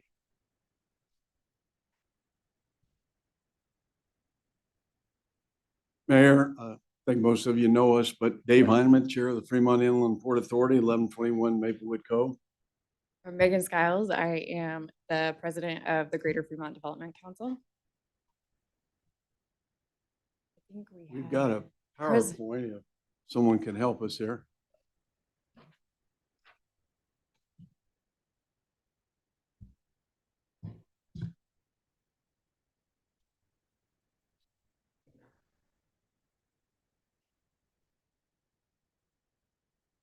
Okay, if you can go to the second slide, appreciate it. Just a reminder, where the Port Authority is. We are the only community in eastern Nebraska that has 1,500 acres available for economic development. Next slide shows you the members of the board, which you approved. And I particularly want to note, we couldn't do this without Megan Skiles. She's our economic development arm. She's our staff person. She does everything for us. So Megan, thank you very much for that. The next slide, a couple of things I want to point out on this slide. This is a long-term economic development opportunity for Fremont and the surrounding area. When I say long-term, that means a decade or longer in order to fully develop this area. Secondly, and maybe even more important, we have an incredibly strong partnership between the city of Fremont, Dodge County, the Port Authority, and the Greater Fremont Development Council. Most communities don't have that. On the next slide, I want to point out the responsibilities because I think sometimes everybody, I get questions, they think the Port Authority is really in charge of everything. That's not quite accurate. First of all, I want to talk about the city of Fremont and commend Mayor Spellerberg and the city staff. They've attended every meeting we've had of the Port Authority Board, 6 meetings. Mayor Spellerberg and the staff has been at our informal discussions as we chart the future for the Port Authority. Mayor Spellerberg and I have briefed our federal delegation relative to the progress of the Port Authority and what there might be funding opportunities at a later date. So when we talk about the responsibilities, I just want to emphasize, you see what your responsibilities are, the zoning and permitting. Ultimately, you could annex it if you want. And maybe one of the most important responsibilities is the utility infrastructure, the energy infrastructure that we're going to need. And I really appreciate Jody, Jeff, and Troy in this regard and all the expertise that they brought to the table. Then we talk about Dodge County, our partner. Dodge County is our partner relative to roads and infrastructure, and we're going to talk about in a little bit more detail, but Megan will talk about this. Dodge County has issued an RFP for the engineering study of Morningside Road that would lead ultimately to the paving of that road. And again, I emphasize, Dodge County's doing that, not the Port Authority. Our Port Authority, you know, we can issue revenue bonds. At some point, we'll have to decide, do we want to be in the land business or not? And we can apply for grants, which we have, thanks to Megan. And we've got a $2 million grant coming in for this engineering study. And then the Greater Fremont Development Council, GFDC, they're our economic development arm. Anybody who's thinking about locating a business or a company here in Fremont, first place they're probably going to stop is GFDC or at the mayor's office. But most of the time it's at GFDC. And they're doing a fantastic job for us, and we really appreciate it. And we want to acknowledge the landowners. The landowners, we respect them. They've been very cooperative. It's their choice whether they want to sell or not of this particular land. Then we go to the timeline. I just want to emphasize a couple of points for you to make you aware. It was back in October of 2022 is when the city of Fremont first applied for the inland port designation. We go to the next slide. And then you may recall that on Valentine's Day 2 years ago, 2023, the state of Nebraska notified us that we had been selected as an inland port authority. The following month, GFDC moved immediately to hire Burns McDonnell to do a master plan, concept plan for the Port Authority, and Megan will go into greater detail about that. As I said earlier, we've met 6 times already. We don't have the same kind of attendance at our meetings that you have here tonight. I just want to note that for the record. In our last meeting in October of 2024, the board agreed to apply for state funds for this engineering study on Morningside Road, and we've been approved. We'll be receiving $2 million. And again, our partnership with Dodge County, they issued the RFP at the end of January, and the bids are due in from the engineering firms this Friday. Megan? Yeah, and I just want to elaborate on that just a second. That $2 million that the Port Authority applied for, that then the county will be able to hire someone for engineering study. That wouldn't have been possible for us. That pot of money was only for communities that had a Port Authority in place. So already we're seeing that there's some funds that are available to us as a community because of the Port Authority. GFDC is really taken a role with this, with utilizing the Nebraska Rural Projects Act. So GFDC applied for a separate fund called the Nebraska Rural Projects Act that we're managing. It was a site development grant for $30 million. We, as a community, being GFDC, the city, the county, the utility, and the Port Authority, have to spend $7.5 million, invest $7.5 million into our site to utilize that full $30 million without recapture. So we're not just given a check for $30 million and said, go play Monopoly with it. We do have to have some stake in the game here. But that's really allowed us up to this point to do 2 really important things. On the next slide, you can see a map of the Port Authority. The first thing that this fund has allowed us to do as GFDC is to go in and purchase some really critical pieces of property for our project. So the pieces of property there etched in blue, those are pieces of property that GFDC has purchased utilizing these dollars. As you can see, we've secured everything but one little tiny square adjacent to the rail line, which actually Union Pacific already owns.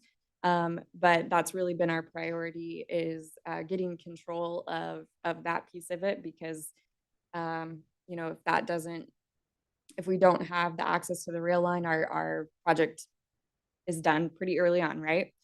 So so we've really prioritized that. And then also there's over a dozen different landowners within the Port Authority. And so we've worked very closely with, particularly with some of the larger tracts of land to kind of establish purchase prices that they're comfortable with and marketing materials around those pieces of property. So the second thing that we have been able to do with these Rural Projects Act dollars was hire Burns McDonnell to help us with a master concept. So we hired them, gosh, back in 2022. It runs together really fast. 2023. 2023. We hired Burns McDonnell to kind of take a look at our site and see what its constraints were, what its capabilities are, look at the overall market and help us kind of understand what types of projects our site is well suited for. As they went through that process, they looked at what kind of roads we need, what kind of rail infrastructure, and specifically how to not build in the Port Authority in a way that's going to block us off for future development. So it's been a really important process. We had invited City Council, County Board, Planning Commission, all to come to a session that Burns McDonnell hosted that kind of laid out different concept plans and have the opportunity to weigh in what that could look like for our community in the future. And then if you go ahead and flip to the next slide, they took the feedback from all of these different groups and came up with this final preferred concept. And I do want to say this is just a concept. In all reality, it probably will not develop exactly like this, but it gives us a good idea of what it could look like to get some good bang for our buck out of the investment that we might put into this area long term. And this is also, again, a very long-term project. I think overall there's about 12 million square feet of space under roof there. That's a huge amount of space. This is really setting us up for most likely decades of economic development opportunities coming forward. So, but it's really great that as a community, we can think about that. We know what that looks like for our community, and we can plan infrastructure in a way that that makes it safe to have this kind of industrial development and this economic engine here in our community. So on the next slide, as you saw in the previous slide, there were some big potential projects out there. The rail, of course, they had in the previous slide a new county road connecting Old Highway 8 all the way to Military Road. There were utility improvements, and we saw a big lake out there, large pond for some stormwater management. So all of these things taking into account. And so they look at all of this and they helped us kind of say, these are the things that you're not going to need today or tomorrow, but probably over the life of this park, you're going to need this kind of infrastructure to support this kind of development.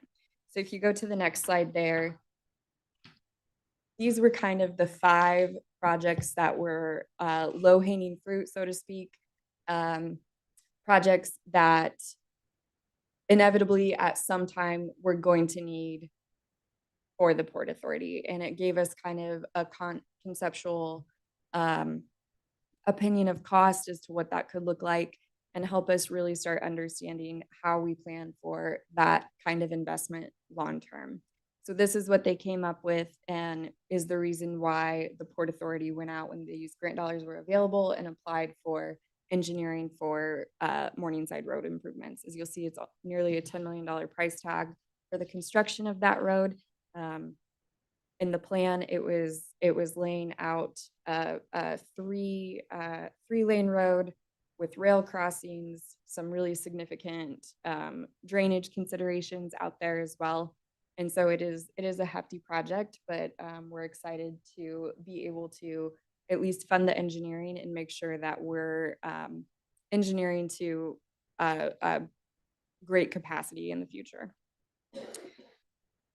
So I guess that takes us to the next slide. I think we've pretty well covered the Morningside Road improvement, the dollars coming in. We're expecting responses back this week, actually, from engineering firms. And at that time, the Dodge County, along with an appointed member from the Port Authority Board, will review those responses and work on selecting a firm for that engineering study, which I probably expect to take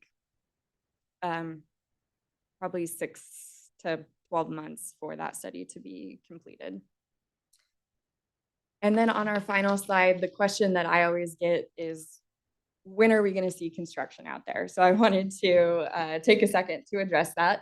As we've talked about, this is a very long-term project, but we are continuing to see more interest in our site.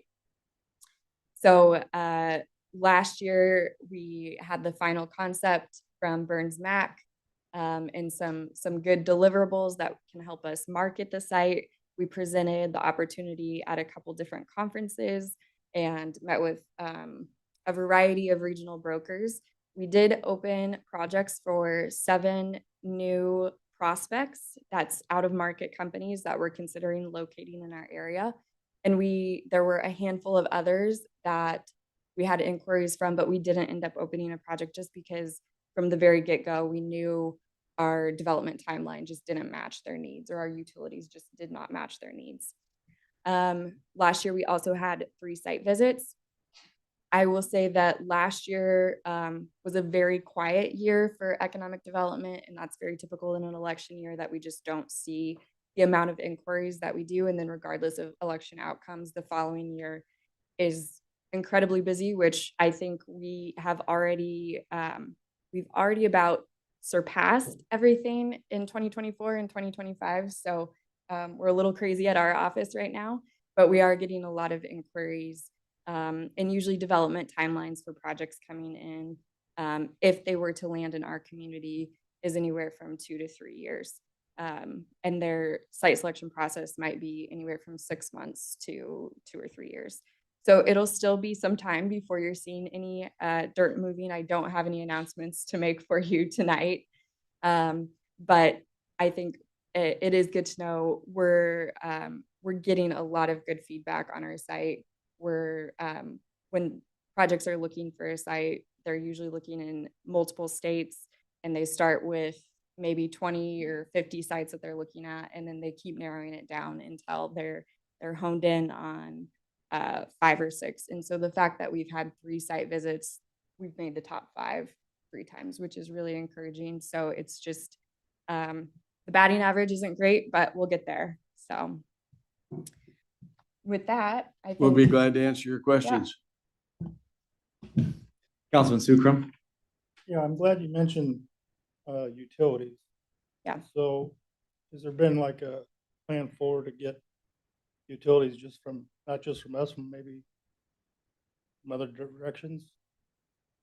Power is a hot topic right now.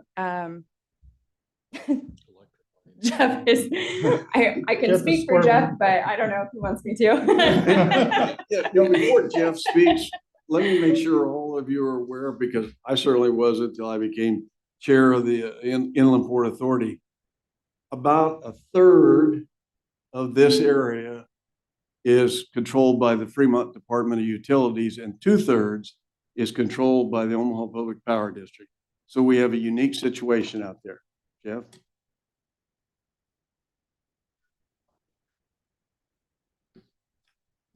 Go ahead, Jeff. Mayor, City Council, Jeff Shanahan, Utility Manager.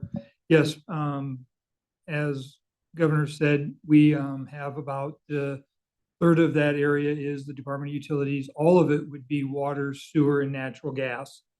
And power is a concern right now, and same with really all the utilities for that matter. We're working on that as we speak. I would say having worked, we compete pretty well on the water and sewer as a community, that we have quite a bit of infrastructure. But the power is a challenge, particularly when we're competing with other states that have privatized power. I was thinking about the projects that didn't meet the needs. Was that part of it? Was it Yes. utilities? Yep. Okay. Absolutely. Councilman Von Baron. I'm just curious, what types of businesses are we talking to right now? Yeah, so for the Port Authority, these initial businesses, I think long-term, we're likely to see more of a variety, right? We'd love to have rail and some intermodal capabilities, advanced manufacturing, and of course, warehousing to help support that manufacturing. Our early tenants are not likely to be warehousing just because the cost of capital investment doesn't quite fit a warehousing model, but it does for a long-term advanced manufacturing investment. So within manufacturing, being an ag state, we're seeing food processing, we're seeing grain processing, we're seeing some equipment, mechanical manufacturing, things of that nature. So really, we've seen a little bit of it all, but I think as it develops out, we'll see the things that we're good at as a state in Nebraska will really be reflected in what develops out there. Do we have any benchmarks for the kinds of businesses that we want to actively pursue versus some that we would rather not pursue? Yeah, so, and we've really been in a position the past few years until we've had all of these studies put together with Burns McDonnell, where we've been pretty reactionary. You know, if something's coming to us, we haven't been doing a ton of proactive marketing just yet because we didn't know enough about our site to make it worth our while. We're at a point now where we have a better understanding of what the capabilities are. And so we have to match what our capabilities are to some extent. We're not going to be able to go out and, probably recruit and I should never say never, but auto manufacturing where the supply chain just doesn't exist around us and the site just isn't well suited from a power perspective. But as we do get projects in, we kind of review that. Most things we submit for, but if there's something that I'm not sure that the community can handle, we'll talk with the mayor, we'll talk with with Jody, with Jeff, and kind of see if we think it's a fit. And oftentimes as we're going through that, it's really kind of a mutual selection process as we're going through this. Sometimes we don't know who the company is until we've had several meetings with them, or we might not know exactly what the industry is or exactly what the product is until we're a little bit further along with them. And so typically I like to submit and just start going through that process and that conversation. And, if there comes a point where it's like, you know what, this isn't a good fit, it's usually pretty mutual at that point. So salary range consideration. We will tell companies if we get a company that comes in and says that they want to pay $11 an hour, I might submit for it, but I will be very straightforward and say, you are not going to be competitive or successful at that rate. And so either they bump up their expectations or they eliminate us at that point. Yeah. Councilman Horner. Yeah, thank you, Mayor. Thanks, guys, for coming in and giving us the update. I was really looking forward to this myself. Back on the pre-development phase of responsibility slide, I just wanted to clarify something for myself. And I know I've been asked this question a lot. You list the Inland Port Authority responsibilities. You can issue revenue bonds, you can buy, sell, or lease land, and you can apply for grants. At that buy, sell, or lease land, is that implying that some of the owners out there would be able to lease their land to any developer out there, or are you guys looking only for them to sell you the land? Just trying to understand what that could look like. Really early in the stage of development out there in terms of what the Port Authority might do in that regard. We've been down, Mayor Spellerberg, Chairman Missile, Dodge County Board, and others, Megan. We went down to Kansas City and saw the Kansas City logistics part and how they operate. So at some point when we're further along in the development, we would have to decide whether the Port Authority really wanted to buy that land and somehow be the owner, or are we going to continue just to work through GFDC? And that's probably going to be determined at a later date. Yeah, I think, you know, we're early in on this, and so that's kind of, we can decide what it looks like long term, but also we're at the point where we can look at different communities in different states and kind of see how they've structured it. We can kind of model it however we want. Thank you.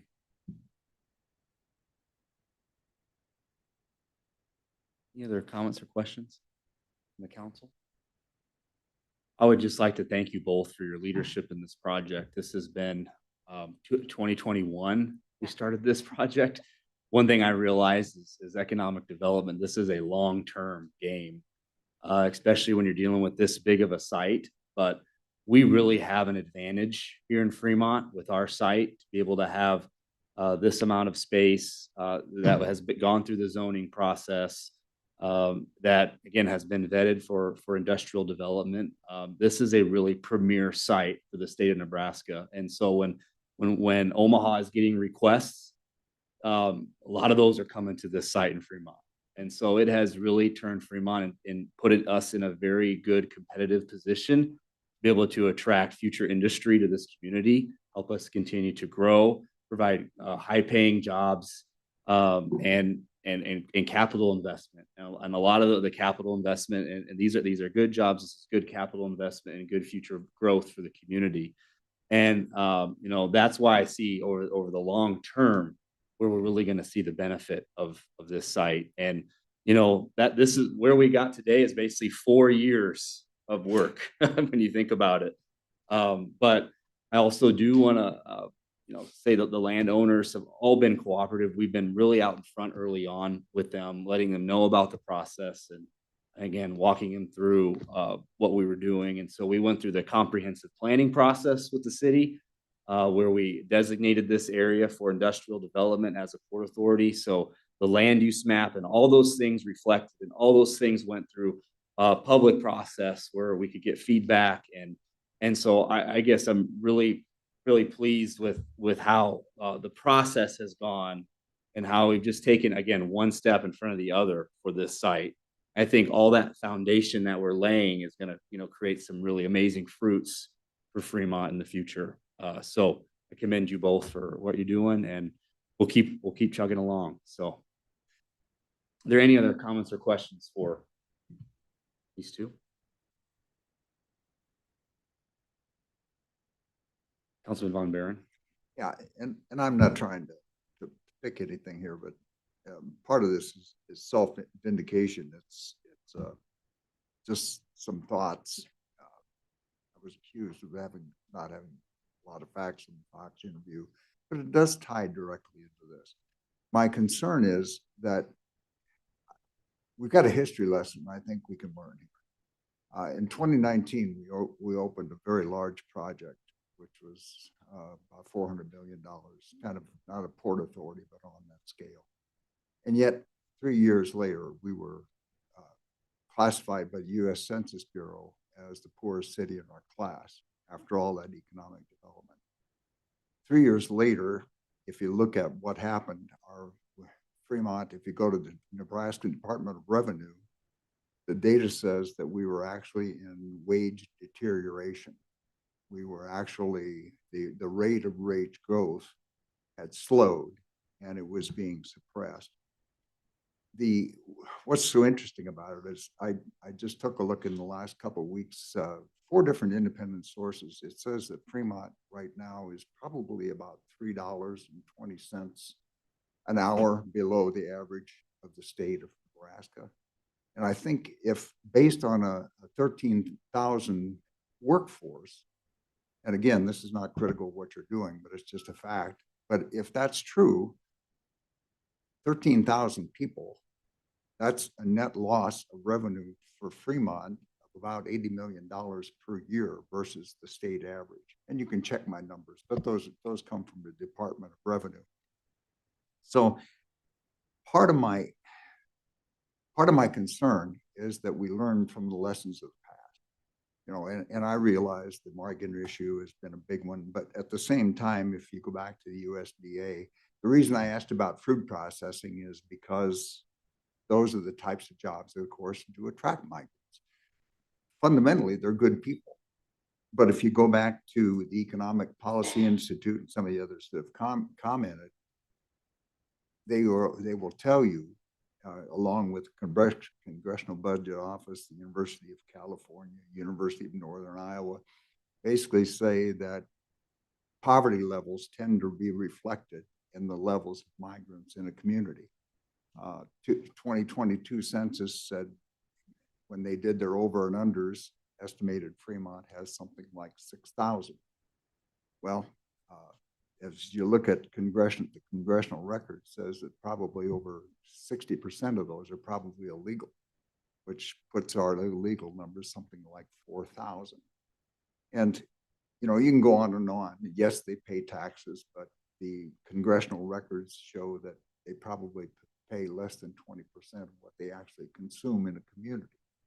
And if you look at it, the net cost per illegal in the congressional record was probably something less than $1,000. All I'm saying by that is we've been through a major expansion, and I like the direction you're going. I like the things that you're saying, but my concern with things like Here We Grow is, do we have a plan behind it? And at the very minimum, it seems like one of our parameters on this one should be at least to bring in jobs that are at the average of the state of Nebraska. Because right now, if you do those numbers, so by the year 2030, if our average wage numbers are accurate, Fremont itself is going to be something like $1 billion behind the community, behind the curve on net revenue, given all those years. So again, check my numbers, but they're all sitting there on the Department of Revenue, et cetera. It doesn't say a thing against what you're doing. My only request is, based on the history of what we've seen here, that we at least target jobs that are at the state average level. That would be a tremendous boost to Fremont. And I think that would make this an excellent project. Thank you.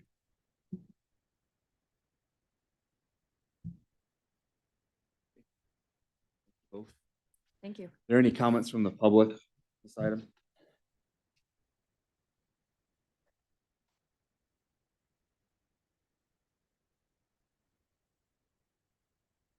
Brad Yerger, 2318 East Fifth Street.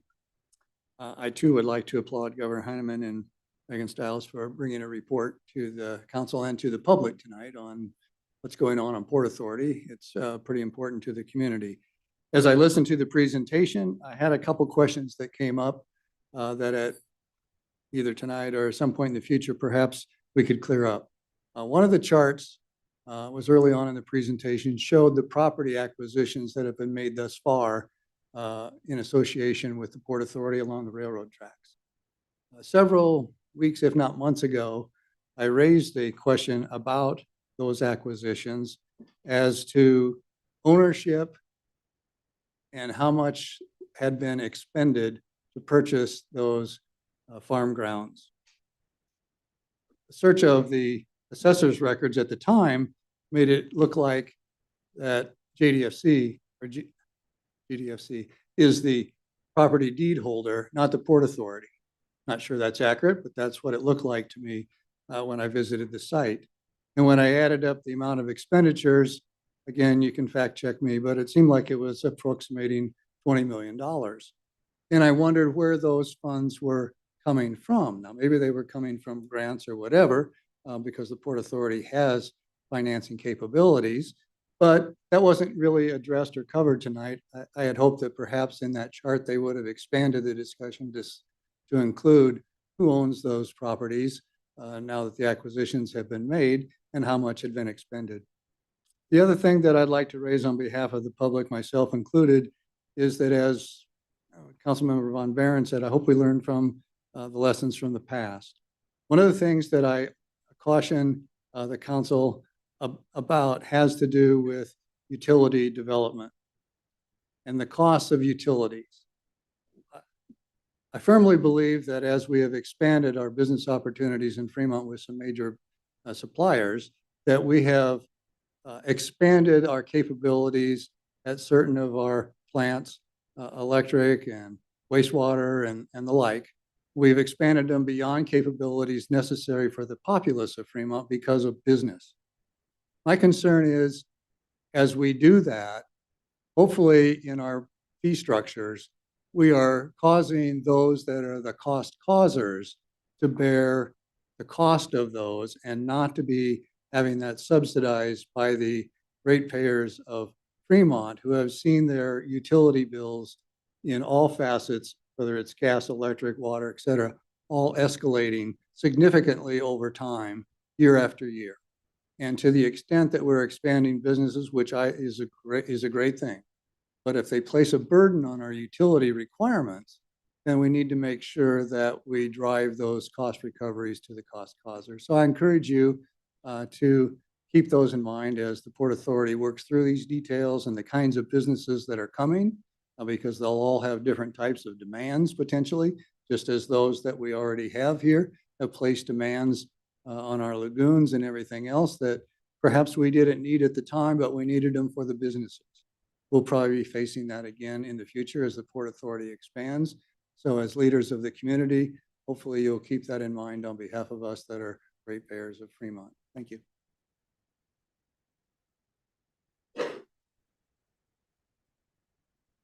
Any other comments from the public on this item?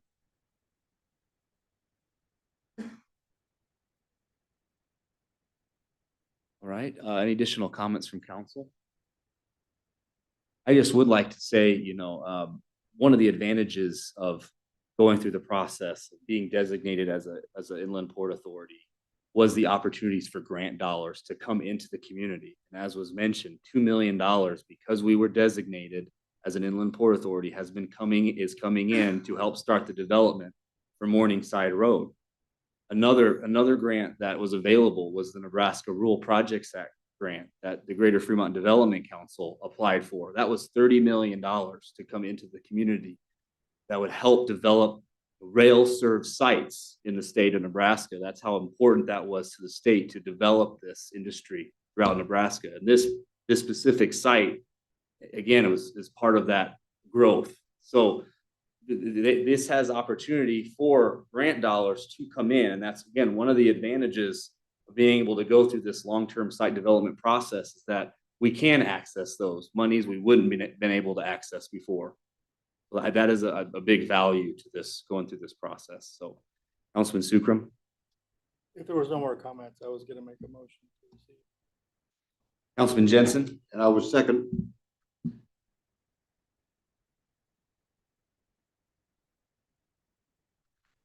That motion carries 8-0, Mayor. Item 23 is resolution 2025-043, awarding the bid for audit services and Keno annual agreed upon procedures to Forvis Mazers LLP for 3 years for $363,250. Staff report.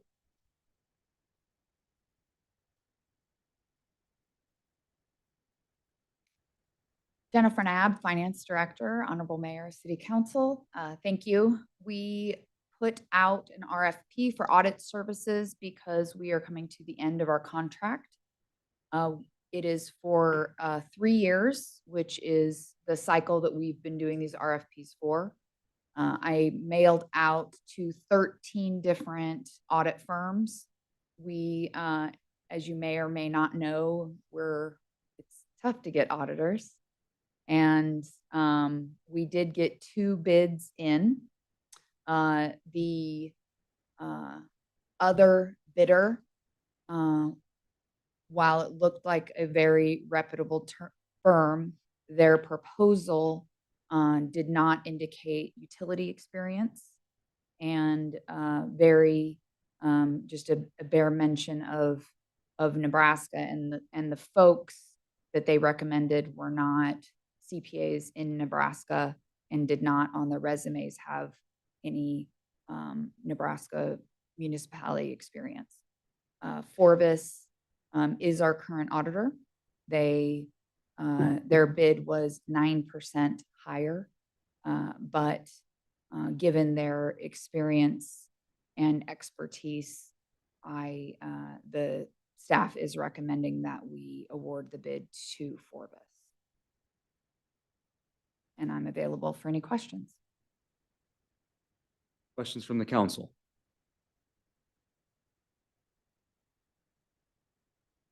Any comments from the public on this item? Any additional comments from council on this item? Councilman Jensen, No additional comments. I'll make the motion to approve. Councilwoman Ganem, Second. please vote.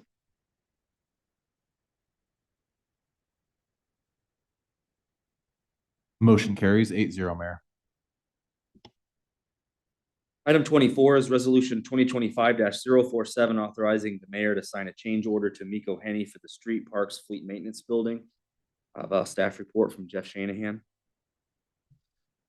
Mayor, City Council, Jeff Shanahan, Utility Manager. This change order was brought about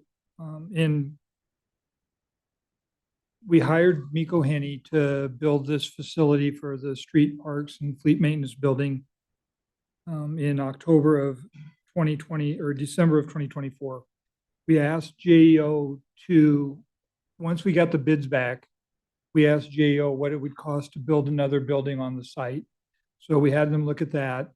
And then once we purchased the land from the Humane Society, we had some additional property that we could use.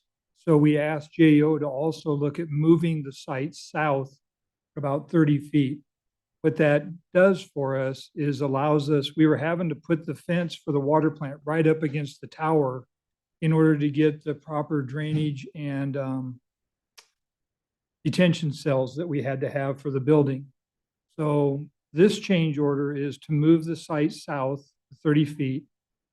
And then the other thing we did was we asked them, since we now had that property and we would potentially use it for another facility that the city would own, possibly a transit building or something like that, that we wanted to make the detention cell large enough to support both cells. So like I said, this change order moves the site south, sets the dirt for the potential new building, and enlarges the detention cell. In addition to that, there's like 3,000 added on that when the manufacturer saw the building, he's recommending that we have some additional downspouts for runoff on the building. So the total change order was for $251,505. We will be coming back to you depending on the price for a change order for an additional building. And then again, we're going to come back with another change order that's hopefully a deduct, because we're hopefully going to take the dirt that's behind the power plant, use that for the fill of this facility. And in turn, that will help the city stormwater program, because the plan would be that we divert some of the water from the ditch on overflows back into a detention cell there behind the plant. And then as the ditch level goes down, that water will run back into the ditch. So we're going to be using some of that dirt to put it over on our site, which should reduce the cost of them having to go ship it in from other locations. So that's kind of the plan that we're looking at over the next month or two. But we wanted to get this one going so we could start the dirt work as soon as they're able to get on site. I know it's kind of confusing because there's a lot of moving parts here, but I'd be more than happy to answer any questions. Jeff, do you just want to talk about the total budget for the project and where we're at? Yeah, with right this? now, I don't have the exact numbers. We had budgeted about $12 million. Right now, we're at about 9,600,000, somewhere in that range. The second building in the bids that we got back from Miko Henny on the original bids were $1.6 million. So we're thinking even if it came in at $1.6 million, we're still going to be under the original $12 million budget. That was one of the reasons why we asked them to look at that other building, because they aren't, it's unlikely that they're going to get any cheaper if we wait over time. So as long as we can stay under that budget, that's what we're kind of shooting for.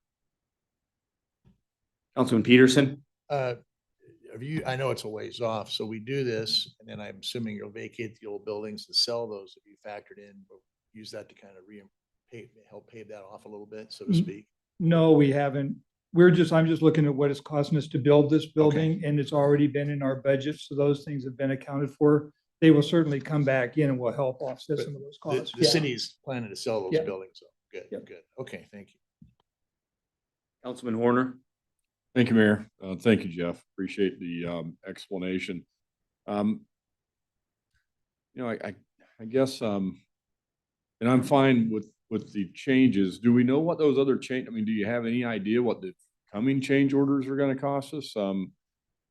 No, like I said, the building in the original bid, they gave us two line items. One was for the main street parks and fleet maintenance building. Another one was for that second building, that's basically a freestanding facility. This new one is a mirror image of that same building, with the exception we're not gonna have any wash down bay and that kind of thing in it. So, and that building came in at 1.6 million. So that's where we're hoping that we're in less than that. And that's for some future fleet building? Is that? what No, I'm- we're gonna be moving out of 70,000 square feet of Right. building overhead. Right now, we'd be going into about 42,000 square feet. Okay. So we'd like to, if we can get the price, at where we stay within our budget, we'd like to get a little bit more property out there so we can get more of the equipment moved out there, rather than having to keep some of the equipment in some of the older facilities around town. Thank you. Any other questions from the council?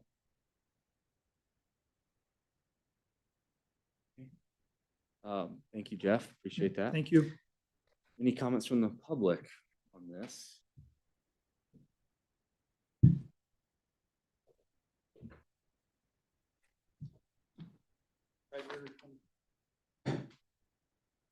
Red Yerger, 2318 East Fifth Street. Busy night tonight.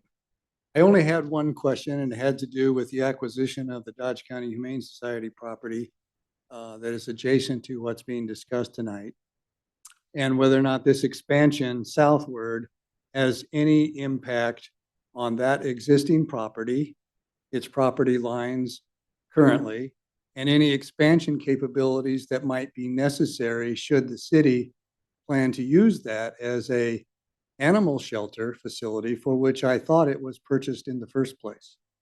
If the facility isn't large enough today to handle the capacity of Fremont's needs for animal control, is this change to move southward with another building site going to impose restrictions on your capability to maintain and or expand the animal control facility that you just purchased?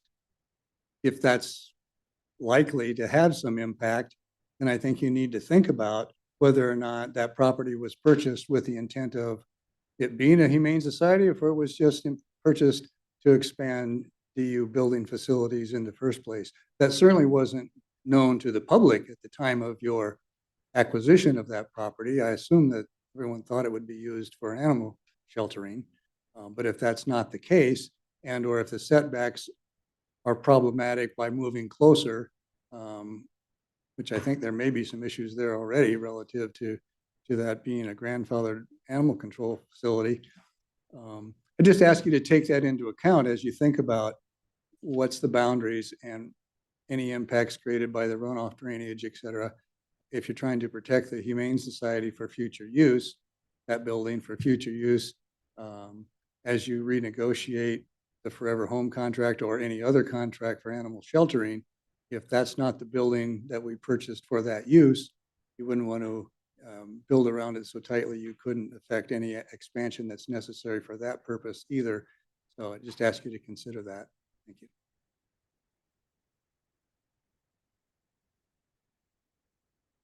Any other comments from the public?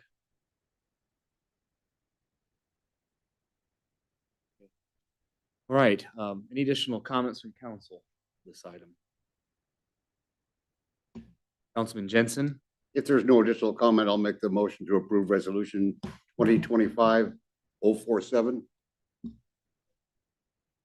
Councilman Horner, I will second.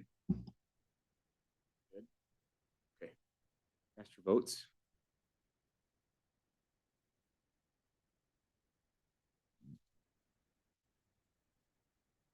We can give him a minute, we'll wait. It's kind of getting to that time, I guess. I'm gonna wait on Mr. Peterson, just give him a minute. Let's see.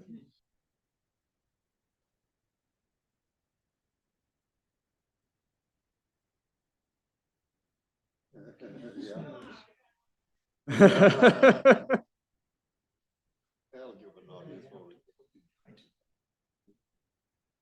don't know what's happening. Okay. Thank you, sir. Understand. That motion carries 8-0, Mayor. All right.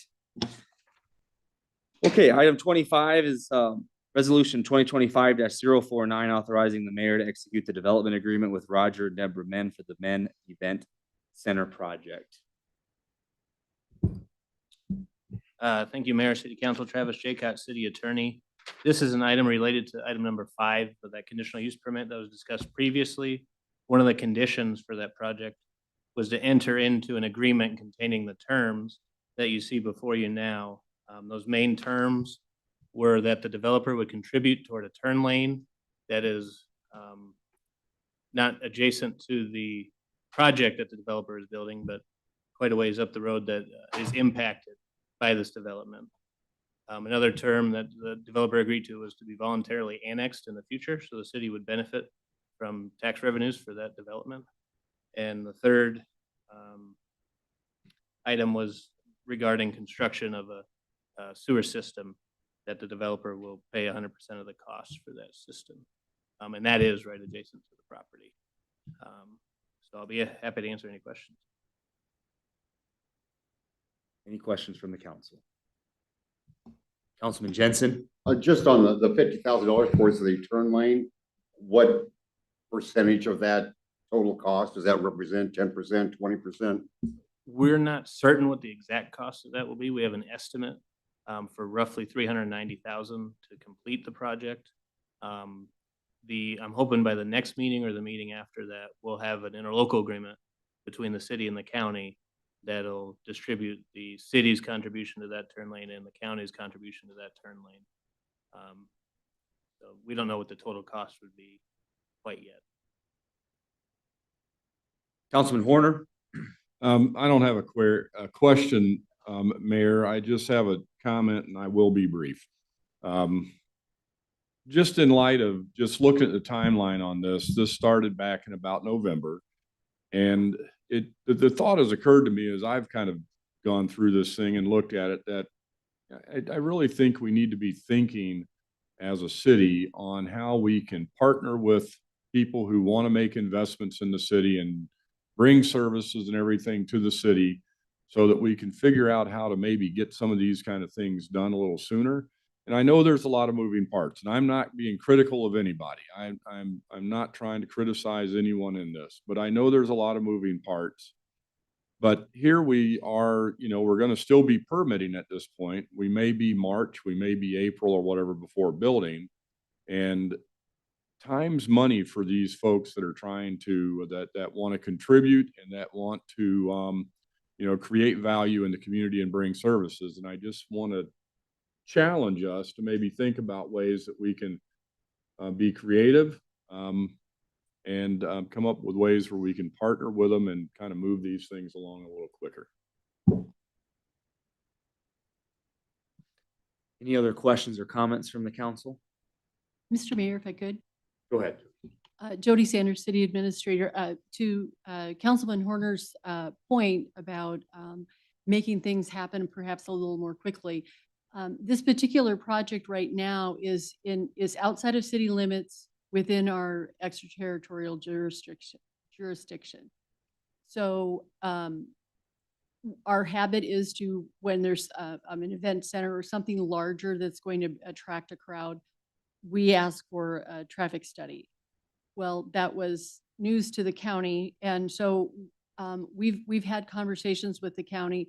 My plan is to, I'm not sure if it'll get to the point of an interlocal, but to work with the county to address how do we handle the ETJ? There shouldn't be these questions for a developer at the last minute like this. Are there ways that we can streamline that process? Because that was one of the hurdles that we had. It was kind of those in the ETJ are a little bit in the Never Never Land stage. And we need to address that.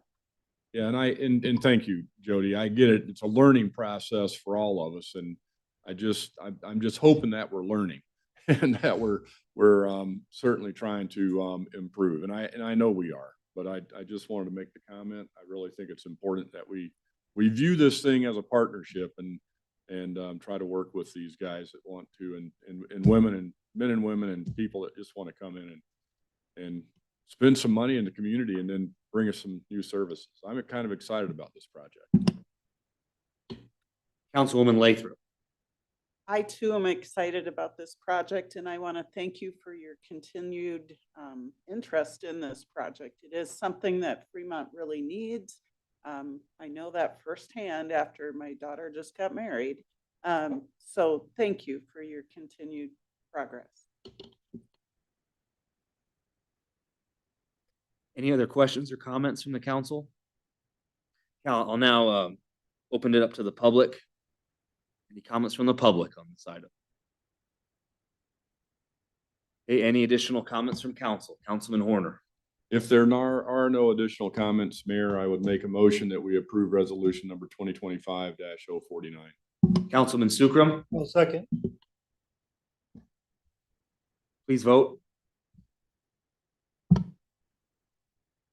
Motion passes 8-0, Mayor. Right, take a motion to adjourn. Councilman Horner.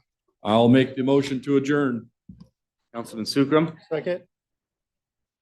Okay, cast your votes to adjourn.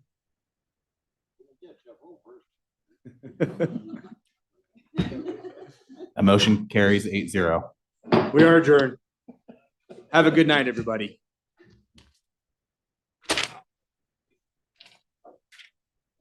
Yeah, well.